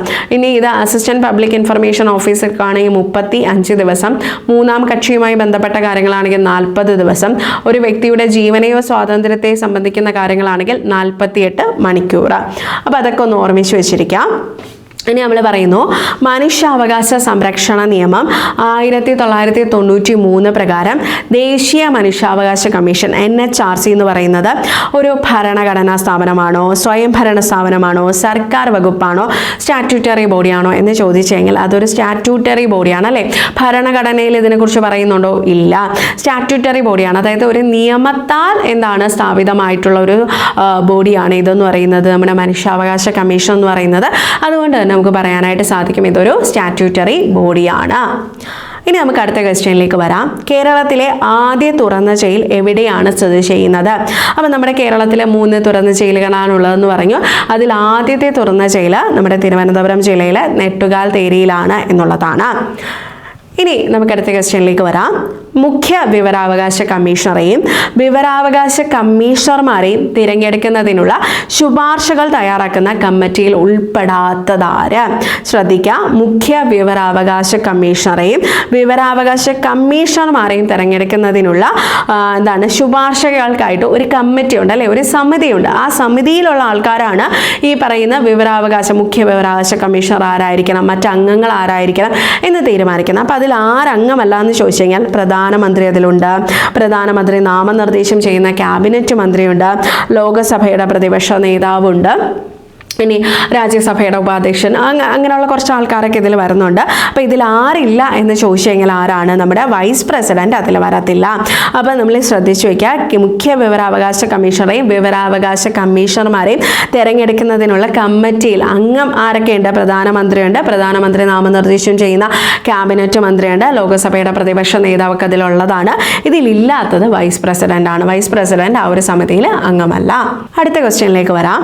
വിവരാവകാശ നിയമം പൗരന്മാരെ എങ്ങനെ ശാക്തീകരിക്കുന്നു? എന്താണ് വിവരാവകാശ നിയമം പൗരന്മാരെ എങ്ങനെ ശാക്തീകരിക്കുന്നു? കൂടുതൽ നികുതി പിരിക്കാൻ പ്രേരിപ്പിക്കുന്നു ആണോടെ? അല്ല. സർക്കാർ സേവനങ്ങൾ വേഗത്തിൽ ലഭ്യമാകുന്നു. നമ്മൾ റൈറ്റ് ടു ഇൻഫർമേഷൻ വഴി നമുക്ക് ഒരു പെട്ടെന്ന് നമുക്ക് കാര്യങ്ങൾ ചെയ്തു തരുമോ? ഇല്ല, അതല്ല. ഇനി സർക്കാർ പ്രവർത്തനങ്ങളെക്കുറിച്ച് അറിയുവാനും ചോദ്യം ചെയ്യുവാനുള്ള അവസരം, അതായത് സർക്കാർ കാര്യങ്ങളിൽ ഒരു സുതാര്യത ഉണ്ടാവുകയാണ് ചെയ്യുന്നത്. അഴിമതി കുറയ്ക്കാനായിട്ട് സാധിക്കും, ഒരു സുതാര്യത ഉണ്ടാകുന്നു. അപ്പോൾ സുതാര്യത ഉണ്ടാകുമ്പോൾ എന്ത് ചെയ്യാൻ പറ്റും? ആൾക്കാർക്ക് അതിനെതിരെ ചോദ്യം ചെയ്യാനായിട്ട് സാധിക്കും എന്നുള്ളതാണ്. തിരഞ്ഞെടുപ്പിൽ വോട്ട് കൊടുക്കാൻ പ്രോത്സാഹിപ്പിക്കുന്നു ആണോ? അല്ല. അതായത് വിവരാവകാശ നിയമം എന്ത് ചെയ്യുന്നു? സർക്കാർ പ്രവർത്തനങ്ങളെക്കുറിച്ച് അറിയാനും അത് ചോദ്യം ചെയ്യാനുമുള്ള അവസരമാണ് എന്ത് ചെയ്യുന്നത്? നൽകുന്നത് എന്ന് മനസ്സിലാക്കി വെക്കാം. അടുത്ത ക്വസ്റ്റ്യൻ, ദേശീയ മനുഷ്യാവകാശ കമ്മീഷൻ ചെയർപേഴ്സണെ നിയമിക്കുന്നത് ആര്? എന്താണ് ദേശീയ മനുഷ്യാവകാശ കമ്മീഷൻ ചെയർപേഴ്സണെ നിയമിക്കുന്നത് ആര് എന്ന് ചോദിച്ചു കഴിഞ്ഞാൽ ആരാണ്? രാഷ്ട്രപതിയാണ്. അപ്പോൾ ദേശീയ മനുഷ്യാവകാശ കമ്മീഷന്റെ ചെയർപേഴ്സണെ നിയമിക്കുന്ന ആരാണ്? രാഷ്ട്രപതി. ഇനി അടുത്ത ക്വസ്റ്റ്യൻ, താഴെ പറയുന്നവയിൽ ഏതാണ് വിവരാവകാശ നിയമത്തിന്റെ പരിധിയിൽ വരുന്നത്? അപ്പോൾ ക്വസ്റ്റ്യൻ ഇതാണ്, താഴെ പറയുന്നവയിൽ ഏതാണ് വിവരാവകാശ നിയമത്തിന്റെ പരിധിയിൽ വരുന്നത്? നമുക്ക് സ്വകാര്യ കമ്പനികളുടെ കാര്യം എടുക്കാൻ പറ്റുമോ? ഇല്ല. സർക്കാർ ഇതര NGOസിൻ്റെ എടുക്കാൻ പറ്റില്ല. സർക്കാരിൽ നിന്നും എന്ത് ചെയ്യുന്ന ആനുകൂല്യങ്ങൾ കൈപ്പറ്റുന്ന സർക്കാരുമായിട്ട് ഒത്തുപോകുന്ന NGOസിൻ്റെ വിവരങ്ങൾ എടുക്കാൻ പറ്റും. പക്ഷേ സർക്കാർ ഇതര സംഘടനകളായിട്ട് ബന്ധപ്പെട്ട് വരുന്ന NGOസിൻ്റെ വിവരം നമുക്ക് എടുക്കാൻ പറ്റത്തില്ല. വ്യക്തികളുടെ സ്വകാര്യ വിവരങ്ങൾ നമുക്ക് എടുക്കാൻ പറ്റുമോ? ഇല്ല. അതായത് സർക്കാർ നിയന്ത്രണത്തിലുള്ള സ്ഥാപനങ്ങളുടെ വിവരങ്ങളും അതുപോലെ ബന്ധപ്പെട്ട് വരുന്ന ഉദ്യോഗസ്ഥർ അവരുമായി ബന്ധപ്പെട്ട് വരുന്ന കാര്യങ്ങളാണ് പ്രധാനമായിട്ടും നമുക്ക് എന്ത് ചെയ്യാൻ പറ്റുന്നത്. അതായത് പൊതു താല്പര്യം മുൻനിർത്തി വരുന്ന കാര്യങ്ങളിലാണ് നമുക്ക് റൈറ്റ് ടു ഇൻഫർമേഷൻ എന്ത് ചെയ്യാൻ പറ്റുന്നത്? ആപ്ലിക്കബിൾ ആയിട്ട് ഉള്ളത്. ഇനി അടുത്ത ക്വസ്റ്റ്യനിലേക്ക് വരാം. 1993 ദേശീയ മനുഷ്യാവകാശ നിയമത്തിൽ ദേശീയ മനുഷ്യാവകാശ കമ്മീഷനെ കുറിച്ച് നിർവചിക്കുന്ന വകുപ്പ് ഏതാണ്? 1993 ദേശീയ മനുഷ്യാവകാശ കമ്മീഷനെ കുറിച്ച് നിർവചിക്കുന്ന വകുപ്പ് ഏതാണ്? സെക്ഷൻ 2 ക്ലോസ് 1 ക്ലോസ് C ആണ് കേട്ടോ. സെക്ഷൻ 2 ക്ലോസ് 1 ക്ലോസ് Cയിലാണ് എന്ത് ചെയ്യുന്നത്? ദേശീയ മനുഷ്യാവകാശ കമ്മീഷനെ കുറിച്ചുള്ള നിർവചനം എന്ത് ചെയ്യുന്നത്? ഉൾപ്പെടുന്നത് എന്ന് മനസ്സിലാക്കി വെക്കാം. അടുത്ത ക്വസ്റ്റ്യൻ, വിവരാവകാശ നിയമം അനുസരിച്ച് തെറ്റായ വിവരങ്ങൾ നൽകുകയോ വിവരം നിഷേധിക്കുകയോ ചെയ്തു കഴിഞ്ഞാൽ ആർക്കാണ് പരാതി നൽകാനായിട്ട് സാധിക്കുക? അപ്പോൾ നമ്മൾ ആർക്കാണ് പരാതി കൊടുക്കുന്നത്? അതായത് ഒന്നുകിൽ നമ്മൾ വിവരാവകാശ നിയമപ്രകാരം നമ്മളൊരു ആപ്ലിക്കേഷൻ കൊടുത്തിട്ട് നമുക്ക് പ്രോപ്പറായിട്ട് അതിലൊരു വിവരം കിട്ടിയില്ല, അല്ലെങ്കിൽ തെറ്റായ വിവരങ്ങളാണ് നമുക്ക് ലഭിച്ചത്. അപ്പോൾ നമ്മൾ ആദ്യം നേരെ കൊണ്ടുവന്ന് പ്രധാനമന്ത്രിക്ക് കൊടുക്കുമോ, അതോ രാഷ്ട്രപതിക്ക് കൊടുക്കുമോ, അതോ ഇനി സുപ്രീം കോടതിയിൽ ഡയറക്റ്റ് പോവോ? ഇല്ല. നമ്മൾ ആർക്കാണ് പരാതി കൊടുക്കുന്നത്? ഒന്നുകിൽ സംസ്ഥാന വിവരാവകാശ കമ്മീഷൻ അല്ലെങ്കിൽ കേന്ദ്ര വിവരാവകാശ കമ്മീഷനിലായിരിക്കും നമ്മൾ എന്ത് ചെയ്യുന്നത്? ഈ വിവരാവകാശവുമായി ബന്ധപ്പെട്ട പരാതികൾ അല്ലെങ്കിൽ ഇത്തരത്തിലുള്ള പ്രശ്നങ്ങൾ നമ്മൾ എന്ത് ചെയ്യുന്നത്? ഉന്നയിക്കപ്പെടുന്നത് ആദ്യം എന്തായാലും ഇവിടെ തന്നെയായിരിക്കും, സംസ്ഥാന വിവരാവകാശ കമ്മീഷനിലോ കേന്ദ്ര വിവരാവകാശ കമ്മീഷനിലോ തന്നെയായിരിക്കും. പിന്നെ അവിടെയും അത് നിന്നില്ല, അല്ലെങ്കിൽ ഇതുമായിട്ട് ബന്ധപ്പെട്ട് മറ്റ് കേസോ കാര്യങ്ങളോ എന്തെങ്കിലും വരികയാണെങ്കിൽ നമ്മൾ സുപ്രീം കോടതിയിലോ ഹൈക്കോടതിയിലോ പോകുമെന്നുള്ളതാണ്. ബാക്കിയുള്ള ലോവർ കോർട്സിനൊന്നും വിവരാവകാശ നിയമവുമായി ബന്ധപ്പെട്ട കാര്യങ്ങൾ കൈകാര്യം ചെയ്യാൻ പറ്റത്തില്ല. ഒന്നിൽ സുപ്രീം കോർട്ടായിരിക്കും, ഹൈക്കോർട്ടായിരിക്കും. എനിവേ നമ്മൾ ഈ പറഞ്ഞിരിക്കുന്ന ക്വസ്റ്റ്യൻ ആൻസർ എന്ന് പറയുന്നത് ഏതാണ്? സംസ്ഥാന വിവരാവകാശ കമ്മീഷനോ അല്ലെങ്കിൽ കേന്ദ്ര വിവരാവകാശ കമ്മീഷനോ ആയിരിക്കും. ജയിലുകളിൽ തടവുകാർക്ക് പുസ്തകങ്ങൾ വായിക്കാനും പഠനത്തിൽ ഏർപ്പെടാനുമുള്ള സൗകര്യങ്ങൾ നൽകുന്നത് എന്തിൻ്റെ ഭാഗമായിട്ടാണ്? ക്വസ്റ്റ്യൻ ഇതാണ്, ജയിലുകളിൽ തടവുകാർക്ക് പുസ്തകങ്ങൾ വായിക്കാനും പഠനത്തിൽ ഏർപ്പെടാനുമുള്ള സൗകര്യം നൽകുന്നത് എന്തിൻ്റെ ഭാഗമായിട്ടാണ്? എന്തിൻ്റെയാണ്? പുനരധിവാസ പ്രവർത്തനങ്ങൾ. നമുക്ക് വായിക്കുമ്പോൾ എല്ലാം എന്താണ് സെയിം ആയിട്ട് തോന്നും, അതായത് തടവുകാരുടെ അവകാശങ്ങളുടെ ഭാഗമായിട്ടാണ് എന്നായിരിക്കും പലരുടെയും മനസ്സിലേക്ക് വരുന്നത്.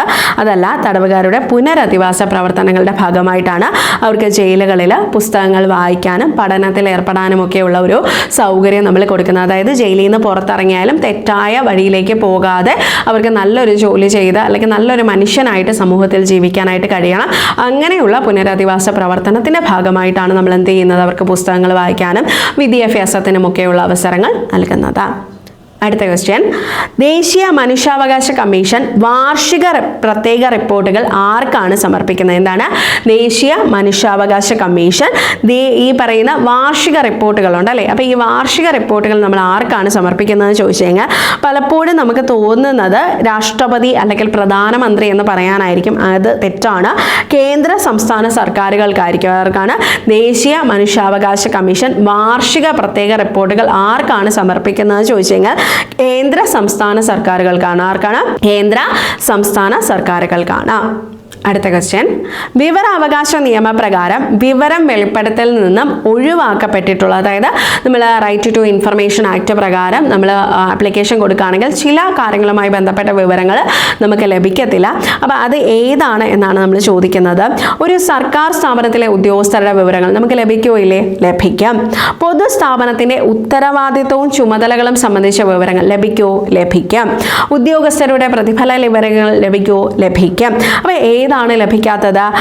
എന്താണ്? അതായത് ഇത് പരസ്യപ്പെടുത്തണ്ട എന്ന് കോടതി എന്ത് ചെയ്തിട്ടുള്ളത്? വിലക്കിയിട്ടുള്ളത്. അതായത് കോടതി ഓൾറെഡി പറഞ്ഞിട്ടുണ്ട് ഈ കാര്യം പബ്ലിഷ് ചെയ്യേണ്ട എന്ന് പറഞ്ഞിട്ടുള്ള കാര്യങ്ങളാണെന്നുണ്ടെങ്കിൽ കോടതി വിലക്കിയിട്ടുണ്ട്. അങ്ങനെയുള്ള കാര്യങ്ങളാണെന്നുണ്ടെങ്കിൽ നമുക്ക് റൈറ്റ് ടു ഇൻഫർമേഷൻ ആക്ട് പ്രകാരം നമുക്ക് എടുക്കാനായിട്ട് സാധിക്കത്തില്ല. ഇനി അടുത്തതായിട്ട് നമ്മൾ പറയുന്നു, 6 മാസത്തിൽ കൂടുതൽ കാലയളവിലേക്ക് ശിക്ഷിക്കപ്പെട്ട തടവുകാരെ നമ്മൾ പാർപ്പിക്കുന്നത് എവിടെയാണ് എന്ന് ചോദിച്ചു കഴിഞ്ഞാൽ സെൻട്രൽ ജയിലിലാണ് അല്ലേ? സെൻട്രൽ ജയിൽ 6 മാസം വരെയുള്ളതാണെങ്കിൽ ജില്ലാ ജയിലിലാണ് അല്ലേ? 6 മാസം വരെയുള്ളതാണെങ്കിൽ ജില്ലാ ജയിലിലാണ്. 6 മാസത്തിൽ കൂടുതലാണെന്നുണ്ടെങ്കിൽ നമ്മൾ ഏതാണ്? നമ്മുടെ സെൻട്രൽ ജയിലിലേക്കാണ്. പിന്നെ നമ്മൾ സ്പെഷ്യൽ സബ് ജയിലുകളുണ്ട്, 3 മാസം, സബ് ജയിലുകളുണ്ട് 1 മാസം വരെയുള്ളത്, അങ്ങനെയൊക്കെ ഉണ്ട്. അപ്പോൾ അതൊക്കെ ഒന്ന് നോക്കി വെച്ചിരിക്കാം. ഇനി കേരളത്തിലെ ഏറ്റവും പഴക്കമുള്ള ജയിൽ ഏതാണ് എന്നാണ് നമ്മുടെ ക്വസ്റ്റ്യൻ. നമ്മുടെ കേരളത്തിലെ ഏറ്റവും പഴക്കമുള്ള ജയിൽ ഇതിൽ നമ്മൾ നോക്കുമ്പോൾ ജില്ലാ ജയിൽ കോഴിക്കോടാണ്. ആദ്യം ഇത് സ്പെഷ്യൽ സബ് ജയിലായിരുന്നു, പിന്നീടാണ് നമ്മളത് ജില്ലാ ജയിലായിട്ട് ഉയർത്തുന്നത്. അപ്പോൾ കേരളത്തിലെ ഏറ്റവും പഴക്കമുള്ള ജയിൽ ഏത് എന്ന് ചോദിച്ചു കഴിഞ്ഞാൽ ജില്ലാ ജയിൽ കോഴിക്കോടാണ് ഏറ്റവും പഴക്കമുള്ള ജയിലെന്ന് പറയുന്നത്. അടുത്ത ക്വസ്റ്റ്യൻ, ലോകത്തെ ഏറ്റവും കൂടുതൽ ഭാഷകളിൽ വിവർത്തനം ചെയ്യപ്പെട്ട ഔദ്യോഗിക രേഖ ഏത്?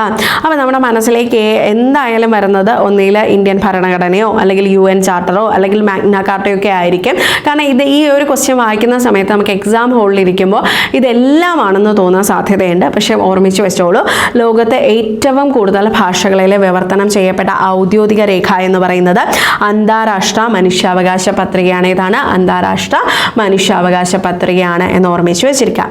ഇനി കേരളത്തിലെ ജയിലുകളെ പ്രധാനമായിട്ടും എത്രയായിട്ട് തിരിച്ചിരിക്കുന്നു എന്ന് ചോദിക്കുകയാണെങ്കിൽ 5 ആയിട്ടാണ് തിരിച്ചിരിക്കുന്നത്. പ്രധാനമായിട്ടുമാണ് നമ്മൾ പറയുന്നത്. നിങ്ങൾ കുറേ ജയിലുകൾ എണ്ണി നോക്കുമ്പോഴത്തേക്കും കുറച്ചധികം വരുന്നതായിട്ട് കാണാൻ പറ്റും. അപ്പോൾ ഇങ്ങനെ ഒരു ക്വസ്റ്റ്യൻ വരികയാണെങ്കിൽ 5 ആണ് ആൻസർ. കേരളത്തിലെ ജയിലുകളെ പ്രധാനമായിട്ടും എത്രയായിട്ട് തിരിച്ചിരിക്കുന്നു എന്ന് ചോദിച്ചു കഴിഞ്ഞാൽ 5 ആയിട്ട് തിരിച്ചിരിക്കുന്നു.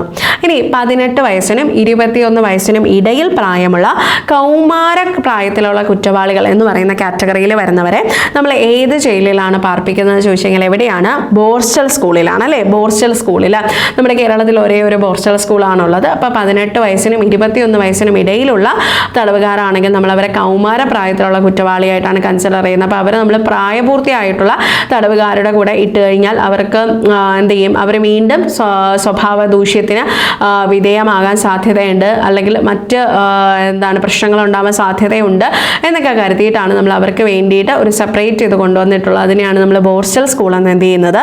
പറയുന്നത്. ഇനി അടുത്തതായിട്ട് നമ്മൾ പറയുന്നു, ശിക്ഷാപ്രതികളുടെ കാലവിടുതൽ, അതായത് തടവ് പ്രതികളിൽ തടവുകാരെ അകാല വിടുതൽ ശുപാർശ ചെയ്യുന്നതിനുള്ള ഉപദേശക സമിതിയുടെ ചെയർമാൻ ആരാണ്? ശിക്ഷാപ്രതികളുടെ, അതായത് തടവുകാരുടെ അകാല വിടുതൽ ശുപാർശ ചെയ്യുന്ന സമിതിയുടെ, അതായത് ഒരു ഉപദേശക സമിതിയുണ്ട്, അതിൻ്റെ ചെയർമാൻ ആര് എന്നാണ് ചോദിക്കുന്നത്. ജയിൽ വകുപ്പ് മേധാവി ആയിരിക്കും എന്തെന്ന് പറയുന്നത് അതിൻ്റെ ചുമതല എന്ന് പറയുന്നത്. അകാല വിടുതലുമായി ബന്ധപ്പെട്ട ധാരാളം ക്വസ്റ്റ്യൻസ് നമുക്ക് ചോദിക്കാറുണ്ട്. അപ്പോൾ അതിൻ്റെ സമിതിയിൽ അംഗങ്ങളും ഒക്കെ കൃത്യമായിട്ട് പഠിച്ചിട്ട് വേണം പോകാനായിട്ട്. ഇനി കേരള സംസ്ഥാന മനുഷ്യാവകാശ കമ്മീഷനിൽ മെമ്പറായി നിയമിക്കപ്പെടുന്ന വ്യക്തിയുടെ അധികാര കാലയളവ്, അതായത് ഭേദഗതി വരുന്നതിന് മുമ്പ് അത് 5 വർഷമായിരുന്നു, നിലവിൽ അത് 3 വർഷം അല്ലെങ്കിൽ 70 വയസ്സ്, ഏതാണോ ആദ്യമാകുന്നത് അപ്പം നമ്മളെടുത്ത് കളയുമെന്നുള്ളതാണ്. അപ്പോൾ കേരള സംസ്ഥാന മനുഷ്യാവകാശ കമ്മീഷനിൽ നിയമിക്കപ്പെടുന്ന വ്യക്തിയുടെ എന്തെന്ന് പറയുന്നത് കാലയളവ് കാലയളവ് എന്ന് പറയുന്നത് എത്രയാണ്? 3 വർഷം അല്ലെങ്കിൽ 70 വയസ്സ് വരെയാണ്. പുനർനിയമന യോഗ്യതയുണ്ട്. നമ്മൾ വിവരാവകാശത്തിൻ്റെ കാര്യത്തിൽ നമ്മൾ പറയുമ്പോൾ പറയും പുനർനിയമന യോഗ്യതയില്ല. പക്ഷേ മനുഷ്യാവകാശ കമ്മീഷനിൽ നമ്മൾ പറയുമ്പോൾ പുനർനിയമന യോഗ്യതയുണ്ട്. 3 വർഷം അല്ലെങ്കിൽ 70 വയസ്സ് വരെയാണ് കാലയളവ് എന്ന് ഓർമ്മിച്ച് വെച്ചിരിക്കുക. അടുത്ത ക്വസ്റ്റ്യനിലേക്ക് വരാം. 2014 കേരള പ്രിസണുകളും സംശുദ്ധീകരണ സാൻമാർഗിക സേവനങ്ങൾ നിർവഹണങ്ങൾ ചട്ടങ്ങൾ പ്രകാരം സ്പെഷ്യൽ സബ് ജയിലുകളിൽ പാർപ്പിക്കുന്നത് താഴെ പറയുന്നവയിൽ ഏത് വിഭാഗത്തിലുള്ളവരെയാണ്? സ്പെഷ്യൽ സബ് ജയിലുകളാണെങ്കിൽ ഏതാണ്?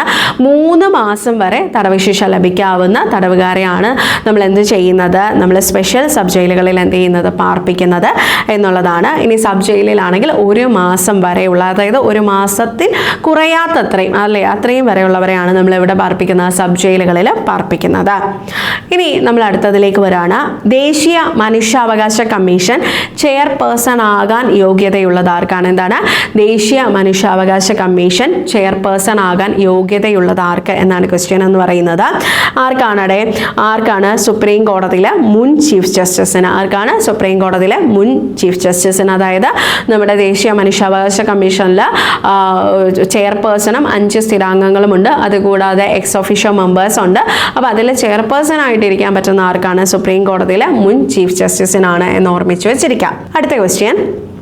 താഴെ പറയുന്നവയിൽ ദേശീയ മനുഷ്യാവകാശ കമ്മീഷനിൽ എക്സ് ഒഫീഷ്യോ മെമ്പർ അല്ലാത്തതാര്? അതായത് നമ്മുടെ ദേശീയ മനുഷ്യാവകാശ കമ്മീഷൻ നമ്മൾ പഠിക്കുമ്പോൾ പറയും അതിൽ എക്സ് ഒഫീഷ്യോ മെമ്പേഴ്സ് ഉണ്ട് എന്ന് പഠിക്കും അല്ലേ. 7 പേര് നമ്മൾ പറയും എക്സ് ഒഫീഷ്യോ മെമ്പേഴ്സ് ആയിട്ട്. അപ്പം അതിൽ ഇൻക്ലൂഡ് ചെയ്യാത്തത് ആര് എന്നാണ് ചോദിക്കുന്നത്. ആരാണ്? നമ്മുടെ കേന്ദ്ര നിയമവകുപ്പ് മന്ത്രിയാണ്, കേന്ദ്ര വനിതാ കമ്മീഷൻ ചെയർപേഴ്സണ്, പട്ടികവർഗ കമ്മീഷൻ ചെയർപേഴ്സണ്, പട്ടികജാതി കമ്മീഷൻ ചെയർപേഴ്സൺ, ബാലാവകാശ കമ്മീഷൻ ചെയർപേഴ്സൺ, ന്യൂനപക്ഷ കമ്മീഷൻ ചെയർപേഴ്സൺ, അവരൊക്കെ അതിലെ ഭാഗമാണ്. അതുപോലെ തന്നെ ഭിന്നശേഷിക്കാരുടെ ഹൈ കമ്മീഷണർ, ചീഫ് കമ്മീഷണർ ആയിട്ടുള്ള വ്യക്തി, അവരൊക്കെ ഇതിലെ ഭാഗമാണ്. കേന്ദ്ര നിയമവകുപ്പ് മന്ത്രി എന്ത് ചെയ്യുന്നില്ല, ഇതിലെ ഭാഗമല്ല എന്ന് എന്ത് ചെയ്യുക? ഓർമ്മിച്ച് വയ്ക്കാം. അടുത്ത ക്വസ്റ്റ്യൻ. മനുഷ്യാവകാശ ലംഘനവുമായി ബന്ധപ്പെട്ട് പരാതികളിൽ ദേശീയ മനുഷ്യാവകാശ കമ്മീഷന് പരാതി ലഭിച്ചു കഴിഞ്ഞാൽ കമ്മീഷൻ എന്ത് ചെയ്യാനായിട്ട് സാധിക്കും? അന്വേഷണം നടത്താനായിട്ട് സാധിക്കും അല്ലേ. സർക്കാരിന് ശുപാർശകൾ നൽകാനായിട്ട് സാധിക്കും അല്ലേ. അതുപോലെ തന്നെ സർക്കാരിന് ശുപാർശകൾ നൽകാം. അതുപോലെ തന്നെ കോടതിയിൽ കേസ് ഫയൽ ചെയ്യാനും സാധിക്കും. അപ്പോൾ മനുഷ്യാവകാശ ലംഘനവുമായി ബന്ധപ്പെട്ട് ദേശീയ മനുഷ്യാവകാശ കമ്മീഷന്റെ പരാതി ലഭിക്കുകയാണെങ്കിൽ അവർക്കതിൽ അന്വേഷണം നടത്താം. അതുമായി ബന്ധപ്പെട്ട ശുപാർശകൾ സർക്കാരിൻ്റെ അടുത്തേക്ക് നടത്താം. കോടതിയിൽ കേസ് ഫയൽ ചെയ്യാനും സാധിക്കും. അതായത് മുകളിൽ പറഞ്ഞവ എല്ലാം ആർക്ക് ചെയ്യാൻ പറ്റുന്ന കാര്യങ്ങളാണ്? ദേശീയ മനുഷ്യാവകാശ കമ്മീഷന് ചെയ്യാൻ പറ്റുന്ന കാര്യങ്ങളാണ്.